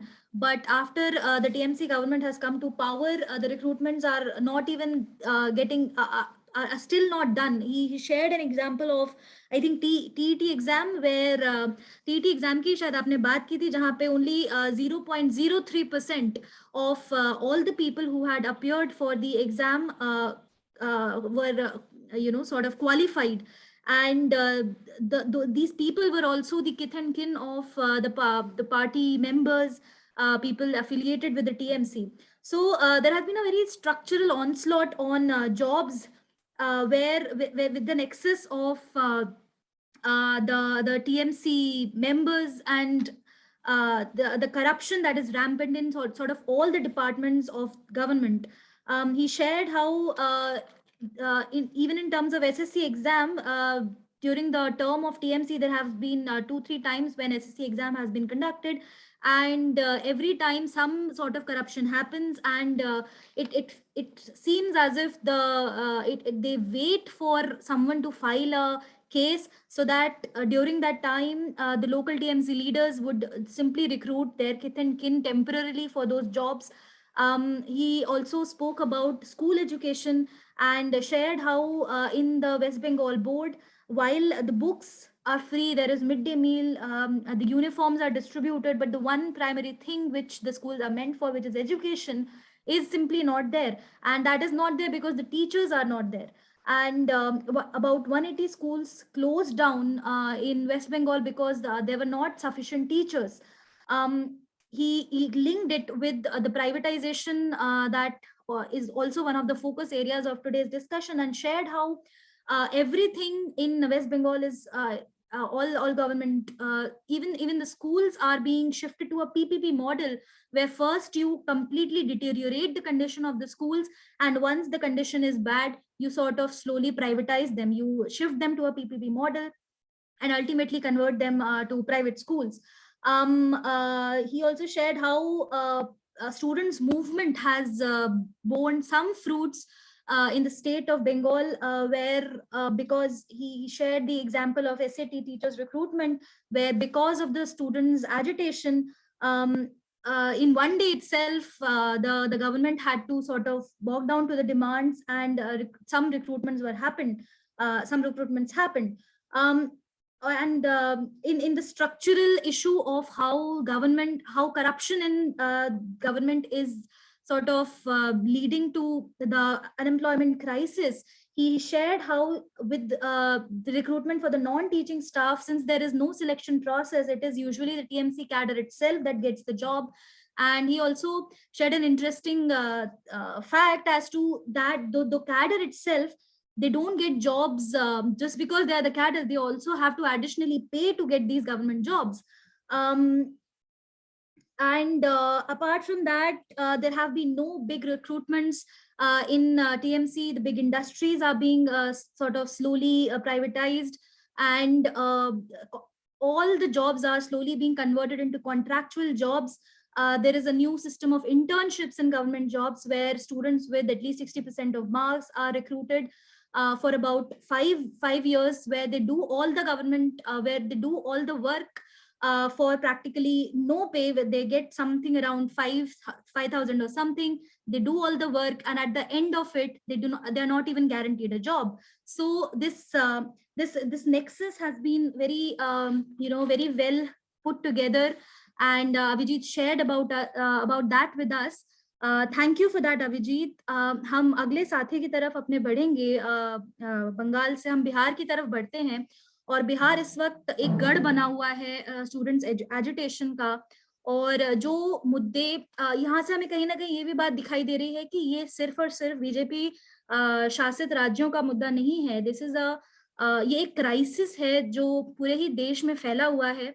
और साथ ही बिहार की इस वक्त क्या स्थिति है, खास करके जो आरआरबी से रिलेटेड मुद्दा है उसको लेते हुए, या फिर इन जनरल ही बिहार की क्या स्थिति है, इसको लेकर सब्यसाची हमारे साथ जुड़े हुए हैं, और हम अब उनको आमंत्रित करेंगे. मैं इंट्रोडक्शन सब्यसाची का भी आपके सामने रख दूं, फिर हम सब्यसाची को आमंत्रित करते हैं. सब्या बिहार से ताल्लुक रखते हैं और बंगाली बिहारी परवरिश और जीवन का अनुभव रखते हैं.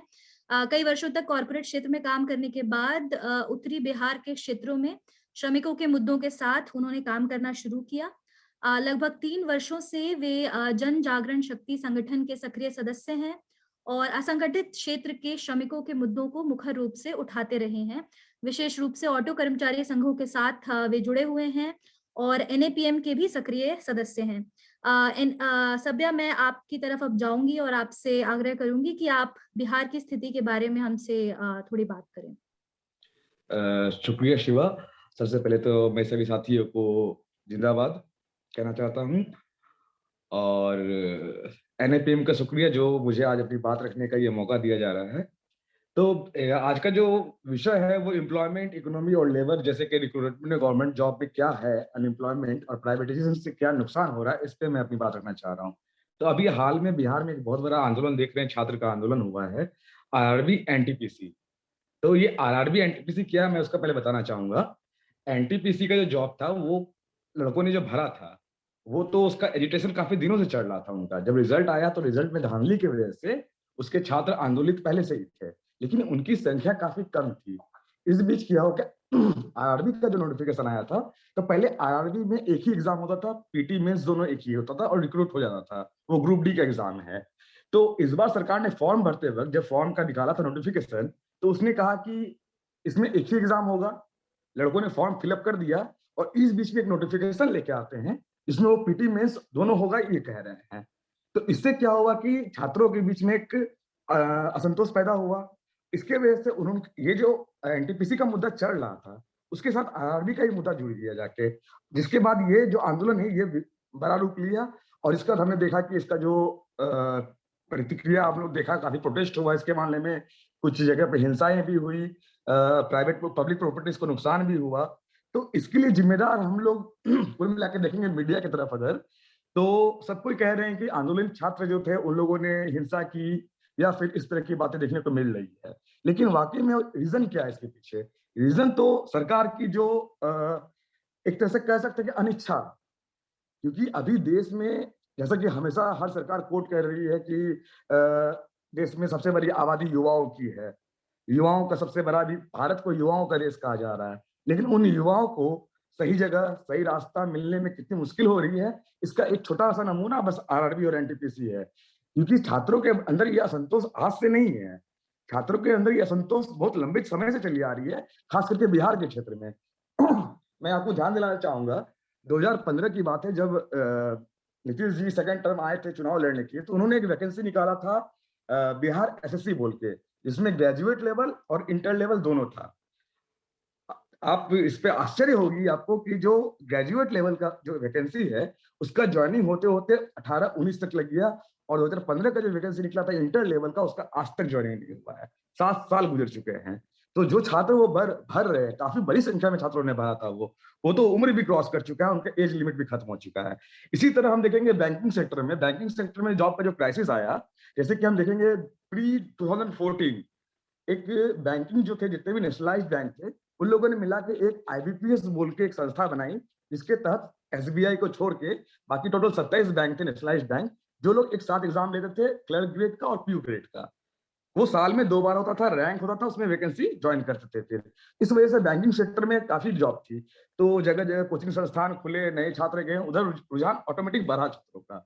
लेकिन 2014 के बाद जैसे जैसे बैंकों की स्थिति खराब होती गई, नोटबंदी के बाद बैंकों का मर्ज करना शुरू किया गया, तो ये जो आईबीपीएस का जो वैकेंसी था, जो आईपीएस साल में 4 वैकेंसी निकालती थी, पहले तो आपका पीओ का, IPS clerk, IPS RRB regional rural bank जो होता था, जो ग्रामीण क्षेत्र के बैंक होते हैं, उसका पीओ और उसका क्लर्क, मतलब कि ये साल में 2 बार निकलता था। और ये अब ये हो चुका है कि जो 2019 का रैंक होल्डर है, उसको 2020 तक में जो कोई भी रैंक होल्डर में से किसी बैंक ने कॉल नहीं किया इंटरव्यू के लिए, उसकी जो प्रक्रिया थी उसके तहत इस तरह से उसका रैंक कार्ड जो है वो खराब हो गया, फिर अगले साल फिर रैंक के लिए जाना पड़ेगा उसको।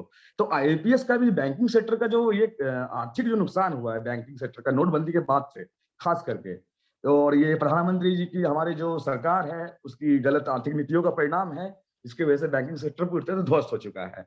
हम तो बिहार के बिल्कुल ही उत्तरी क्षेत्र सीमांचल, जो कि देश का सबसे पिछड़ा जिला में गिना जाता है, किशनगंज सीमांचल का एरिया है, अररिया, तो यहाँ पे विश्वविद्यालयों की क्या स्थिति है, कॉलेजों की क्या स्थिति है, आपको जानकर हैरत होगी कि ये सरकार 3 साल का ग्रेजुएशन 5 से 6 साल में करवाती है। पहली बात, लड़के 14 से 16 साल में आपका इंटर कर लेते हैं, और 16 से उसको ग्रेजुएट करने में कम से कम 4 से 5 साल लगता है। ये वो फेल नहीं करती है, तो सेशन लेट चलता है।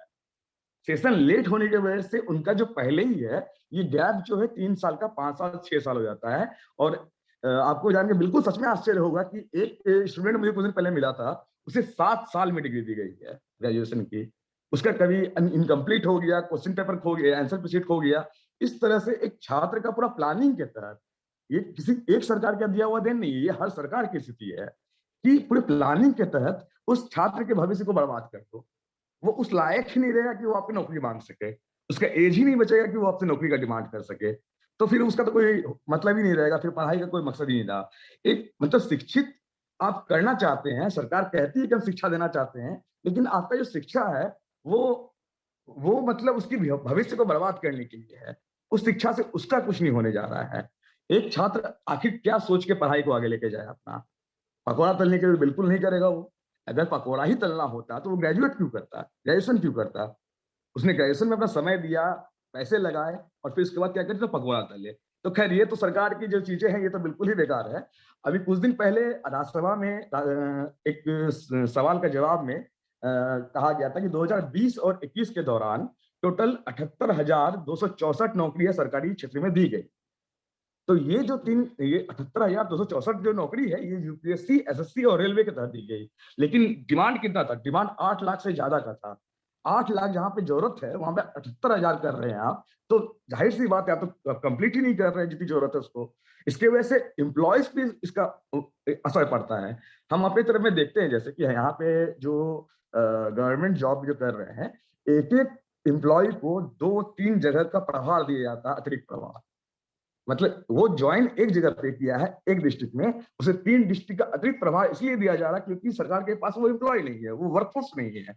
लेकिन वो जो प्रेशर है वो एम्प्लॉय पे ही पड़ रहा है। इस वजह से वो डिप्रेशन का शिकार हो रहा है, फ्रस्ट्रेट हो रहा है, जॉब छोड़ रहा है, कुछ और धंधे में जा रहा है। तो कुल मिला के एक पूरी नेक्सस बनी हुई है जिसको कि बर्बादी की ओर लेके जाने का। और 2018-19 का तो मैंने बताया था कि 2018-19 में 38,000 करीब वैकेंसी दिया था और ये भी ऑलमोस्ट यूपीएससी, एसएससी और रेलवे को लेकर किया गया था।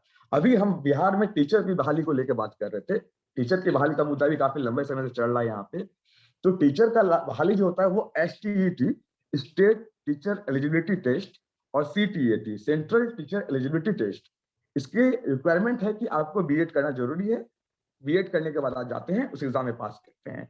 एग्जाम में पास किया, उसके बाद क्या होता है कि उसकी जो मेधा सूची आती है, जैसे कि किसी लड़के ने दिया, उसका रिजल्ट आया, उसका इतना आया, मेधा सूची में परसेंटाइल वाइज दिया जाता है कि आप कहाँ नियोजन निकाय में अप्लाई कीजिएगा। आप जो नियोजन निकाय में अप्लाई करते हैं किसी एक जगह पे, वो नियोजन निकाय में चला गया, फिर जो मेधा सूची आ रही है, मेधा सूची जारी हो चुकी है, मेधा सूची आ चुकी है, लेकिन इसके बावजूद भी उनको अभी तक जॉब ज्वाइन नहीं करवाया गया है। तो कुल मिला के स्थिति तो बहुत बुरी है और छात्रों के अंदर ये नाराजगी काफी लंबे समय से चल रही है। मैं जैसे कि यहाँ के स्थानीय कोचिंग संस्थानों के जो संचालक है उनसे भी मैं बात कर रहा था, तो उनका कहना है कि छात्र हमारे यहाँ कंटिन्यू पिछले 3 साल से पढ़ रहे हैं। वो पढ़ रहे हैं, बस हमारे कहने पे टेस्ट सीरीज दे रहे हैं ताकि उनका कंटिन्यूटी बना रहे, वो तैयारी से वो अलग रास्ते में ना चला जाए। लेकिन अब उनके लिए भी ये चीज अब बहुत ही फ्रस्ट्रेट कर दिया है और काफी बुरी है। और इसी के साथ मैं अपनी बात को समाप्त करना चाह रहा हूँ। शुक्रिया सब्यसाची। ये बिहार की स्थिति बहुत ही, आपने अलग अलग जो डिपार्टमेंट्स हैं उनकी स्थिति आपने हमारे सामने रखी। मैं बहुत ही एक छोटी सी समरी अंग्रेजी में भी इसकी दे देती हूँ। Sabyasachi first told us about the RRB NTPC issue, and he shared with us how earlier there used to be one exam and recruitment was done on the basis of that. And at the time when the notification came out, it was still told that there will be one exam, but now now they're saying that there will be 2 exams, and on the basis of both these exams, students will be taken in the jobs. And this is why this anger has brewed, and this anger has been brewing for quite some time in among the youth of Bihar, and it seems that as if there is a reluctance in the government to provide any long-lasting solution for this. He shared how in 2015, when during the Nitish government's second term, the Bihar SSC, when it was conducted for graduate level and for undergraduate level, for joining itself, the process itself took almost 4 hours for the students appearing at the graduate level, and almost 7 hours that it is still not done for the students appearing at the undergraduate level. And this has been a recurrent theme that has come up in all the speakers who have spoken here, that the process itself does not get completed for as long as 4 to 7 years. Sabyasachi also shared with us the condition of banking sector in Bihar, and he told us that IBPS earlier used to create a lot of jobs in Bihar, but due to government's policies such as the demonetization, the merger of banks, the entire banking sector has been destroyed. And IBPS, which used to bring out 4 vacancies earlier at the PO and other levels in 1 year. Now, because of the banking sector being destroyed by government policies, these jobs have also not been are also not getting created. Also, for graduation itself, the condition of education itself is such that for graduating, the students are taking as long as 4 to 5 years, and this is not because because of failing to clear education, but simply because the sessions are getting delayed. And he shared the example of one student who almost took 7 years to get a degree. And the impact of this delay in simply getting a degree is that by the time you are ready to apply for a job, the cutoff age has already crossed. So you are not even in the condition of applying for a job in the government. He shared that the education itself is such that it is not taking us anywhere, which reminds me of one session where some scholar, I don't remember their name, but they had gone to one university in Bengal, and when they spoke to the students said that we belong to a nowhere generation. हम एक ऐसी generation से हैं जिसको अब नहीं मालूम है कि वो आगे कहाँ जाए, कि वो एजुकेशन भी पूरा कर लिया तो इसके आगे की राह क्या होगी, यही इसका हमें अंदाजा नहीं है. So this nowhere generation that the governments in different states as well as the central government has created is a very, very serious issue that is there right now. He also shared the example of state teacher eligibility test and central teacher eligibility test for the teachers recruitment, wherein the lists are out, the results are out, but the joining itself is not getting done. So first degree पाने में देरी, फिर अगर आपको degree किसी तरह मिल जाती है तो आप जॉब के लिए अप्लाई करेंगे तो वो प्रोसेस करीब 4-5 साल 7 साल लगा देगा, फिर लिस्ट आ जाती है तो उसके बाद भी ज्वाइनिंग में देरी होने का बात हमारे सामने इन 4 वक्ताओं के द्वारा आई. और तो इसी मतलब ये जो चारों वक्ताओं ने हमारे सामने अपनी बात रखी है, इससे ये बहुत ही ज्यादा स्पष्ट हो जाती है कि ये यूनिडिमेंशनल एक क्राइसिस नहीं है, ये क्राइसिस जो है ये अलग अलग लेवल्स पे काम कर रहा है और इसका एक होलिस्टिक सोल्यूशन, एक क्राइसिस की तरह ही इसको लेने की जरूरत है. और जब तक वो नहीं होगा, जैसे कि ऋषभ ने हमारे सामने इसका एक वन ऑफ द सोल्यूशन भी हमारे सामने रखा, आगे की राह भी हमारे सामने रखी, जिस पर हम और भी वक्ताओं से सुनना चाहेंगे कि उनका विजन इसको लेकर क्या रहेगा.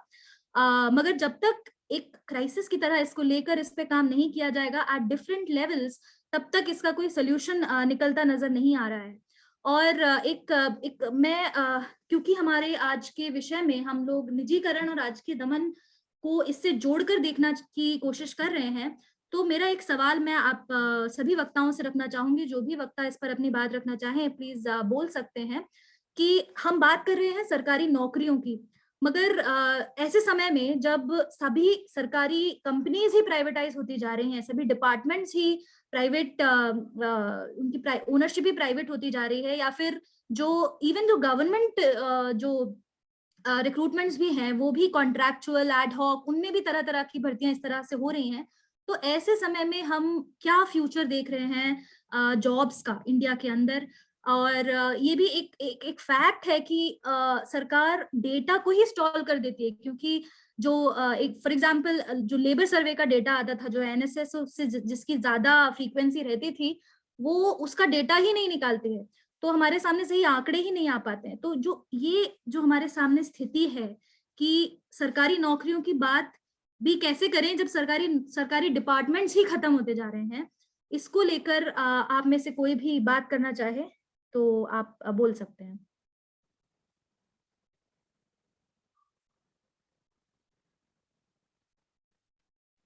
हम ऋषभ प्लीज बात रखें आप अपनी. जी, तो बात यहाँ सिर्फ इसकी नहीं है कि सरकारी नौकरी पे हम क्यों डिपेंडेंट हैं. मैं कह रहा हूँ कि सरकारी नौकरी बस एक आईना है. वो आईना आपको दिखाता है कि समाज में कितने लोग नौकरी की तलाश में. और ये सरकार जो, मैं इस शब्द को ना निजीकरण नहीं, हमारे जो अध्यक्ष हैं अनुपम, वो इस शब्द का नया नाम दिया, उन्होंने कहा ये मोडानीकरण है. कि कुछ पूंजीपति हैं जिनके लिए आप सब कुछ सर्वस्व निछावर कर रहे हैं. There are few of them और वो आप देख लीजिए, मैं आपको प्रैक्टिकल एग्जाम देता हूँ। हमारा आंदोलन सिर्फ सरकारी नौकरियों को लेकर नहीं है, ग्रामीण रोजगार का जो सवाल है। अब झारखंड के गोड्डा में अडानी एक प्लांट लगाता है जिससे बिजली उत्पादन करके वो बांग्लादेश भेजेगा। इसके लिए वो गांव वाले से जमीन लेता है, सब परिवार वालों से जमीन लेता है, और वो कहता है कि तुम्हारे बच्चों को मैं नौकरी दूंगा। वहां के भाजपा के युवा मोर्चा के अध्यक्ष, ओबीसी मोर्चा के अध्यक्ष फोन करके रोते हैं और वो कहते हैं कि उन्हें नौकरी नहीं मिली है, उनके साथ छलावा हुआ है।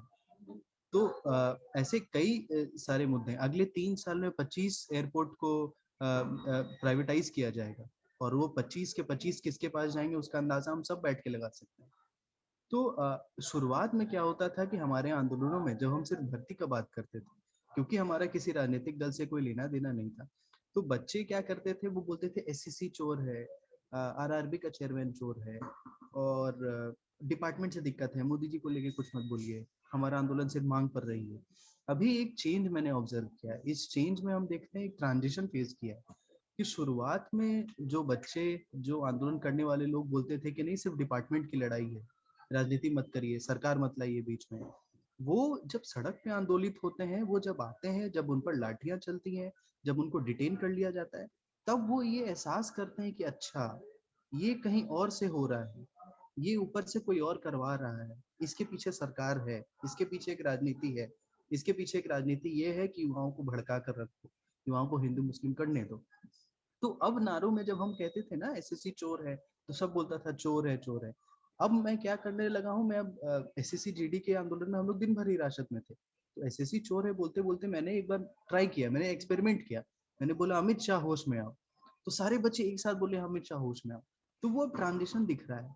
दूसरा ट्रांजिशन क्या दिख रहा है कि अब बैंकर्स का आंदोलन है, जैसे निजीकरण को लेकर के बैंकर्स जितने यूनाइटेड हैं, अभिजीत आपको और डिटेल में बताएंगे, कोलकाता में इसको लेकर के बहुत बड़ा आंदोलन चल रहा है, हुआ था। जितने बैंक स्ट्राइक हुए हैं, लेफ्ट के जितने यूनियंस हैं, वो लोग बहुत प्रोग्रेसिवली इसको बहुत अच्छे से डील कर रहे हैं, और भी बहुत सारे यूनियन है, एआईबीओसी, एआईबीईसी, जितने सारे ग्रुप्स हैं, इन सभियों के साथ बैठ करके जब हमारी बैठक हुई, तो हमने कहा कि ये तो वही सरकार थी ना, ये तो वही प्रधानमंत्री थे जिन्होंने कहा था कि मैं इस मिट्टी का हूँ और मैं इस देश बिकने नहीं दूंगा, सौगंध मुझे इस मिट्टी की। और वो ऐसे ऐसे करके एक एक करके सारी चीजों को बेच रहा है। इन आंदोलनों के साथ हम देखने लगे हैं कि हमने कोशिश किया कि शिक्षक भर्ती वाले आंदोलन को बैंकर्स जब आंदोलन कर रहे हैं तो उनका साथ दिया जाए, और जब बैंकर्स आंदोलित हो रहे हैं तो शिक्षक भर्ती वाले उन्हें साथ दें, और ये समन्वय बनाने की हमारी कोशिश अब मुझे दूसरे ट्रांजिशन फेज में बहुत सक्सेसफुली होता हुआ दिखाई दे रहा है। मैं अब देख रहा हूँ कि बैंकर्स यूपी के किसी भर्ती के मुद्दे पे भी बोलते हैं, और मैं देख रहा हूँ कि जब निजीकरण का मुद्दा उठता है तो वो लोग भी इधर आके बोलते हैं। तो अभी के दौर में जब सब कुछ कुछ चंद हाथों में है, मुझे तो इस बात में बिल्कुल कोई डाउट, संशय नहीं है कि अगर मोदी चाह भी ले, अगर अमित शाह चाह भी ले, योगी चाह भी ले, तो यूपी में रोजगार नहीं दे पाएगा, क्योंकि इनके कॉलर पीछे से कोई दो आदमी पकड़ा हुआ है। और वो चाह कर भी वो नीति नहीं अपना सकते हैं, और वो नहीं कर सकते हैं। इसीलिए एकमात्र रास्ता जो है, जो एनएपीएम के इस मीटिंग में सबसे महत्वपूर्ण है, जो एनएपीएम सालों से करता आ रहा है, जन आंदोलनों का समन्वय। और हम कोशिश कर रहे हैं कि सारे जो अलग अलग भर्ती के मुद्दे हैं, ग्रामीण रोजगार का जो मसला है, निजीकरण का जो मसला है, उसे एक साथ लड़ा जाए। शुक्रिया ऋषभ, ये बहुत ही इम्पोर्टेंट एक इंटरवेंशन था कि एक तो ये बात कि हालांकि ये मुद्दे डिपार्टमेंट लेवल और अलग अलग एग्जाम से रिलेटेड भी हैं, जिनको एक लोकल लेवल पे उसी डिपार्टमेंट के लेवल पे उठाने की ज़रूरत है, मगर साथ ही किस तरह से एक ब्रॉडर पॉलिटिकल इकोनॉमी के साथ जुड़े हुए हैं और ये कनेक्टेड मुद्दे हैं। इनके पीछे एक राजनीति है, एक विचारधारा है, जिसको भी समझने की ज़रूरत है, और जिसके लिए एक सॉलिडारिटी, एक वाइडर सॉलिडारिटी बनाने की ज़रूरत है। जैसा कि ऋषभ ने कहा कि बैंकर्स का जो मुद्दा है उसमें जो टीचर्स की भर्ती है वो लोग साथ में आए, और इसी तरह से एक दूसरे के मुद्दों पे सॉलिडारिटी बनाएं। ये बहुत ही एक ज़रूरी बात ऋषभ ने यहाँ पे रखी है। शिवानी भी कुछ कहना चाह रही थी। शिवानी, आपकी तरफ जाऊंगी मैं।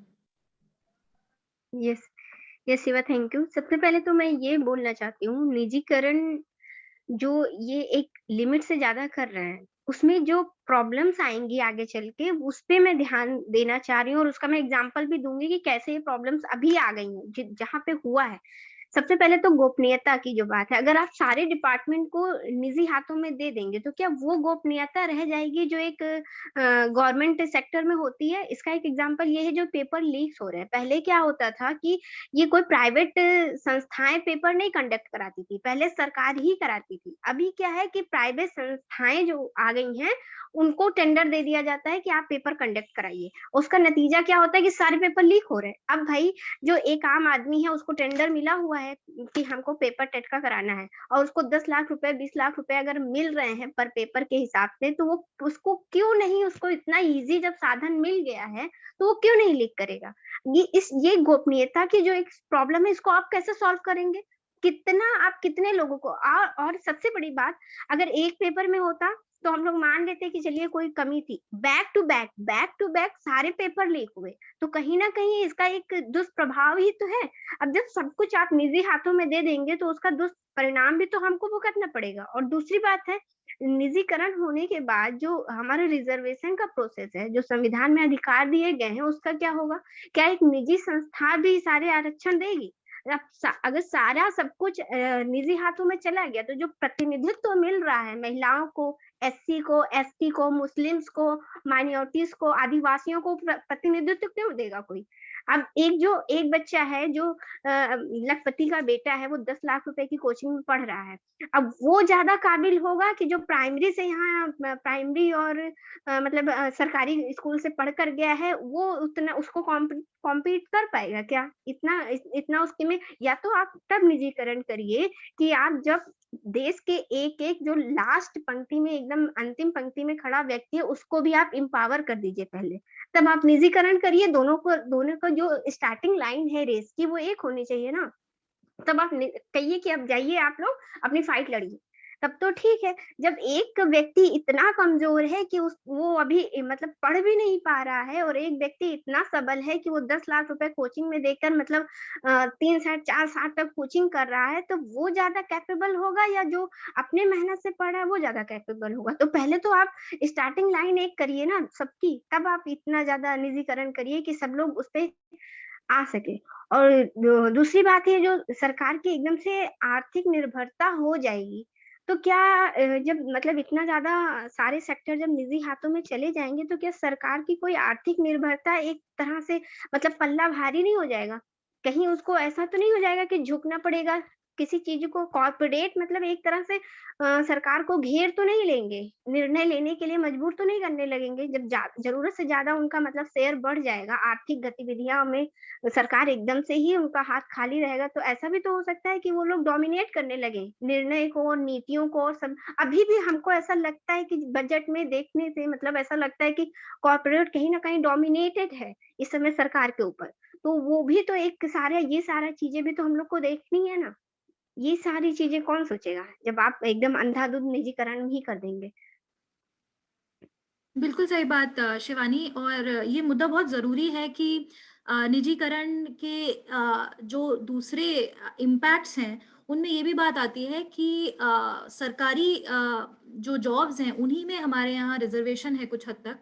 और अगर जब भी जिस तरह का रैम्पेंट प्राइवेटाइज़ेशन हम देख रहे हैं, जिस बड़े तौर पे निजीकरण हो रहा है, उसके बाद रिप्रेजेंटेशन की क्या स्थिति रहेगी, किसको जॉब्स मिलेंगी, ये एक बहुत ही अहम मुद्दा है। और मैं आशा करती हूँ आगे के युवा संवादों में हम इस पर और ज़्यादा डिटेल में भी बात कर सकते हैं कि रिप्रेजेंटेशन और जो अलग-अलग तबके हैं, क्योंकि भारत एक बहुभाषाई और मल्टीकल्चरल, मल्टी एथनिक कंट्री है, और जो एक बहुत बहुत ज़्यादा इनइक्वालिटी से मार्ड है। तो इस सिचुएशन में जॉब्स में जा भी कौन पा रहा है, ये भी, इस पर भी बात करना बहुत ज़्यादा ज़रूरी हो जाएगा। तो अभिजीत की तरफ हम चलते हैं, अभिजीत से उनकी बात सुनते हैं। कोई किसी साथी के पास कोई प्रश्न हो तो प्लीज़ आप चैट बॉक्स में लिख सकते हैं, नहीं तो इसके बाद हम क्वेश्चन आंसर सेशन लेंगे, तो आप अपने आप को अनम्यूट करके भी सवाल पूछ सकते हैं। अभिजीत। तो अभी अभी खबर मिला है कि बंगाल में जो जूट मिल्स के बात मैंने बोल रहा था, तो 14 जूट मिल बंद हो गया है आज। और 60,000 जो वर्कर्स है उन लोगों का नौकरी चला गया है। तो ऐसे हालत है। और ऋषभ जी पहले बोल रहे थे कि प्रधानमंत्री जी जो है वो पकौड़ा तलने के बाद बोलते हैं, और प्रधानमंत्री बोलते हैं पकौड़ा तलो, वो भी एक रोजगार है। और यहाँ पे बंगाल में ममता बनर्जी बोलते हैं चॉप भाजो, मतलब चॉप यहाँ का एक जो है इवनिंग में एक फूड होता है, तेले भाजा उसको बोलते हैं, मतलब वो चॉप चॉप शिल्प करो। तो ये ममता बनर्जी का बयान है, एक बोल रहा है पकौड़ा तलो और एक बोल रहा है तेले भाजा तलो। तो ऐसे मिला जुला काम चल रहा है इन लोगों का। तो मेरा जो वक्तव्य है इस विषय पे, जे सब कुछ जो मुद्दा है, जब जो मुद्दा जो रोजगार को लेकर चल रहा है, एक सारा देश में एक बहुत बड़ा राजनीतिक मुद्दा है। और समस्त जो स्टूडेंट्स है, जो युवा है, सबको एक साथ आना पड़ेगा।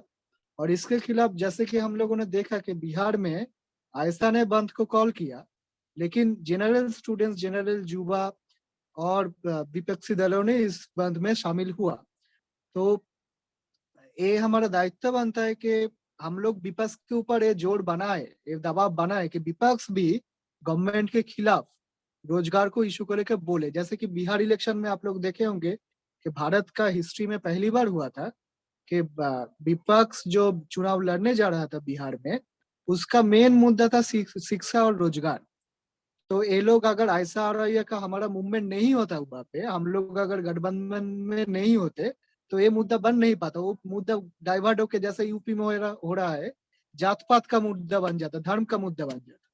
तो हमारा जैसे जो फोर्स है, जो लोग लड़ाई करते हैं 365 दिन रास्ते में रहते हैं, सब इशू को लेके लड़ाई करते हैं, जो बिहार में हो, झारखंड में हो, दिल्ली में हो, यूपी में हो, साउथ इंडिया में हो या बंगाल में हो, हम लोगों का दायित्व बनता है कि हम लोग भी बहुत ज्यादा दबाव विपक्ष के ऊपर बनाए कि विपक्ष भी इन लोगों को ये मुद्दों को लेकर बोले।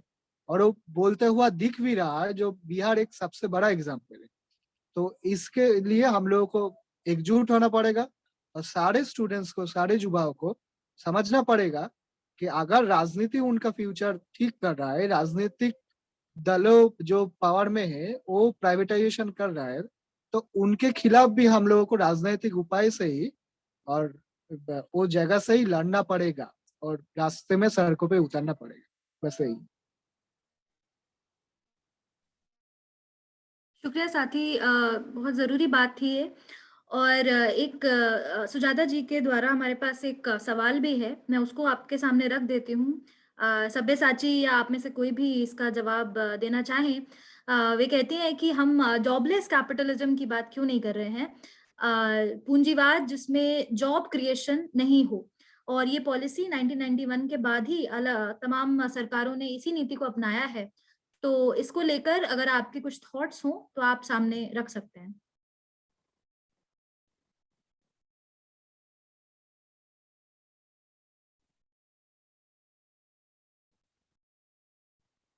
हाँ शिवानी, बिल्कुल आप बात रखिए अपनी।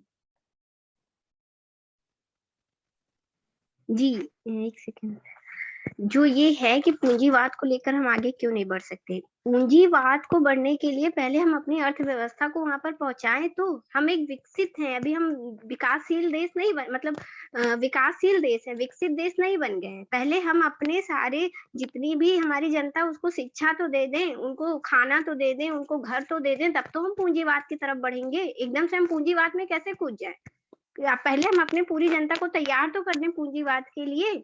कैसे मतलब आधे लोग हैं, आधे लोग जो हमारे अमीर हैं, मतलब जो सक्षम है, उनको ही लेकर आप आगे बढ़ जाएंगे और बाकी सबको पीछे छोड़ देंगे। तो ऐसा तो नहीं हो सकता ना। आप पहला काम है, आप सबको शिक्षा दीजिए, सबको खाना दीजिए, सबको घर दीजिए, उनको कैपेबल बनाइए कि वो इतने आर्थिक रूप से थोड़े बहुत निर्भर हो सके, तब तो आप आगे बढ़ेंगे। कि आधे देश को आप पीछे ही छोड़ देंगे, आधे देश को लेके आगे बढ़ जाएंगे, ऐसा नहीं हो सकता। आपको पूरा देश लेकर चलना है। पहले आपको वहां तक पहुंचना पड़ेगा, विकसित पूरी तरह से विकसित होना पड़ेगा, तब आप पूंजीवाद की तरफ आगे बढ़ सकते हैं। हेलो, बिल्कुल, कहीं ना कहीं सुजाता जी भी कहीं ना कहीं यही बात कह रही हैं कि जॉबलेस कैपिटलिज्म जो है, और वो भी इस कोई साथी अगर बोल रहे हैं तो प्लीज अपने आप को म्यूट कर दें कुछ देर के लिए। सुजाता जी भी यही सवाल कहीं ना कहीं कर रही हैं कि जो जो पूंजीवाद जो हमने अपनाया है जिस तरह का 91 के बाद, वो उसका मॉडल ही इस तरह का है शायद कि वो एक और ये पूंजीवाद का एक जनरल मॉडल होता है कि वो उसमें फुल एम्प्लॉयमेंट की हम बात नहीं कर सकते हैं, और फुल एम्प्लॉयमेंट ना उसका गोल होता है और ना ही उसमें अचीवेबल भी होता है। तो कहीं ना कहीं शायद सुजाता जी भी इसी की तरफ इंडिकेट कर रही थी। अभिजीत, मैं आपके पास आऊंगी और आप अपनी बात रखें इस बारे में। इसको लेके मैं छोटा एक दो पॉइंट में बात कहूंगा कि पूंजीवाद जो है उसका मूल लक्ष्य ही है मैक्सिमम प्रॉफिट करना। तो पूंजीवाद का जो लक्ष्य है कि मैक्सिमम प्रॉफिट, वो आपको मतलब इस सोसाइटी को आगे नहीं बढ़ाने का उसका लक्ष्य नहीं है। या भारतवर्ष का जो डाटा है गवर्नमेंट का कि 70% जो लोग है उनका डेली इनकम 20 रुपीज से कम है। उन लोगों का आगे बढ़ाना पूंजीवाद का काम नहीं है, उन लोगों का सिर्फ प्रॉफिट से मतलब है। तो एक तरह से जो हम देख रहे हैं कि सारे जो पीएसयू है, जो राष्ट्रीय संपत्ति है, उनको बेचा जा रहा है, सब बेच दिया है मोदी गवर्नमेंट ने। तो इस तरीके से क्या होगा कि जो हम देख रहे हैं जो वर्तमान में ये एक श्रेणी के हाथ में, पूंजीपतियों के हाथ में बहुत सारे प्रॉपर्टी चला गया है, और एक श्रेणी जो मिडिल क्लास या लोअर क्लास पीपल है वो और भी नीचे जा रहा है। क्यों? क्योंकि पूंजीवाद अपना मैक्सिमम प्रॉफिट को लेकर सोचता है, जो नीचे जा रहा है उनको लेकर नहीं सोचता है। और 91 में जो न्यू लिबरल इकोनॉमी आया हमारे देश में, वो इसलिए आया कि जो 47 से पहले लोग क्या करते थे कि यूरोपियन कंट्रीज वो खुद आके यहाँ पे कॉलोनी बनाते थे। लेकिन जब देश स्वाधीन हुआ, देश स्वतंत्र हुआ, 47 के बाद वो बंद हो गया। लेकिन उस टाइम पे जो सेकेंड वर्ल्ड वॉर हुआ था, उसके प्रभाव से सारा विश्व में एक मंदा चल रहा था। उस मंदे से उभरने के लिए पूंजीवादियों ने, जो पूंजीवादी जो चिंता करते हैं, जो पूंजीवादी थिंकर्स है, उन लोगों ने न्यू लिबरल इकोनॉमी को बनाया, नया उदारवाद को बनाया कि हम खुद नहीं जाएंगे लेकिन हमारा आर्थिक शोषण सारे विश्व के ऊपर पूंजीपतियों का रहेगा। यही मुद्दा है। तो पूंजीवाद कभी भी ये नहीं हो सकता है कि पूंजीवाद डेवलपमेंट के लिए आता है।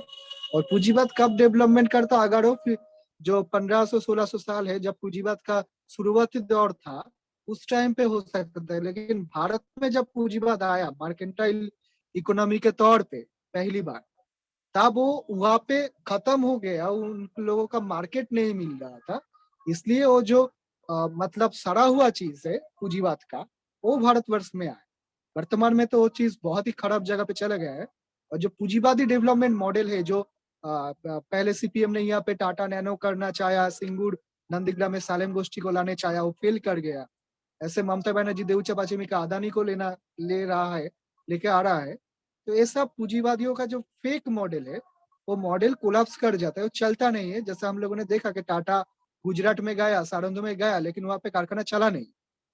तो पूंजीवादी मॉडल से कोई विकास नहीं हो सकता है। इसलिए हम लोगों का दायित्व बनता है कि गवर्नमेंट जो प्रॉपर्टी बेच रहा है, इसको हम लोग मूवमेंट करके कैसे रोके। और पीएसयू को जितना बढ़ाया जाएगा उतना एम्प्लॉयमेंट क्रिएट होगा। नहीं तो जितना पीएसयू ये लोग बेच देंगे, बेच दिया है पूरा, तो वो सब नौकरी भी चला जाएगा और जनरल यूथ को कोई नौकरी नहीं मिलेगा। यही मेरा समझ है।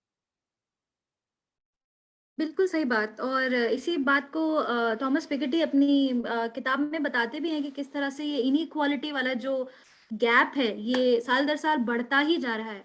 और एक रिसेंट एक article I think live minute में भी आया था, जहां बात की गई थी कि किस तरह से हम जॉबलेस ग्रोथ से जॉब लॉस ग्रोथ की तरफ बढ़ गए हैं, कि हमारा ग्रोथ का मॉडल भी इस तरह से बन गया है कि जो इट इज वो नई जॉब्स क्रिएट सॉर्ट ऑफ जो एग्जिस्टिंग जॉब्स भी हैं वो भी एक तरह से टूट जाएं, और नई नई जॉब्स तो वो क्रिएट करने में सक्षम है ही नहीं, साथ ही जो एग्जिस्टिंग जॉब्स भी हैं वो भी कहीं ना कहीं श्रिंक होती जाएं।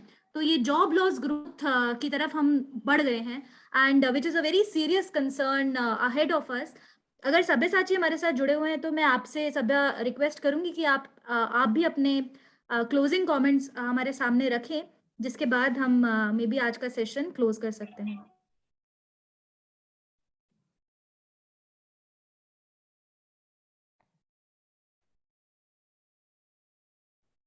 सब्यसाची आप जुड़े हुए हैं हमारे साथ? हाँ, अनम्यूट है मगर आवाज नहीं। जी जी आवाज आ रही है? हाँ हाँ, हाँ अभी बोलो। आ रही है। हाँ हाँ हाँ। तो मैं कह रहा था कि जो हाँ कुल मिला के जो हमें समझ में आ रहा है सभी की बातों से सुनते हुए कि एक तो परीक्षाओं को लेके, सरकारी परीक्षाओं में नियुक्तियों को लेके एक पारदर्शी सिस्टम को बनाना बहुत जरूरी है, और इसमें एक सर्टेन टाइम पीरियड हो, एक टाइम लिमिट हो जिसके बीच में इनको ज्वाइन करवाया जा सके। और हम लोग सभी छात्रों के मुद्दे पे जितने भी वैकेंसीज है, जैसे अलग अलग खेमों में छात्र बटे हुए हैं, कोई टीडी के मुद्दे को लेकर लड़ रहा है, कोई आरआरबी के मुद्दे को लेकर लड़ रहा है, तो इस तरह से अलग अलग खेमों में बट के नहीं, सब छात्र को कलेक्टिवली एक साथ आके अपना लड़ाई लड़ना होगा, ताकि सरकार को ये समझ में आए कि सभी छात्र एक होकर लड़ सकते हैं और लड़ रहे हैं। बस इतनी ही बातों से मैं अपनी बात को समाप्त करना चाहता हूँ। जिंदाबाद।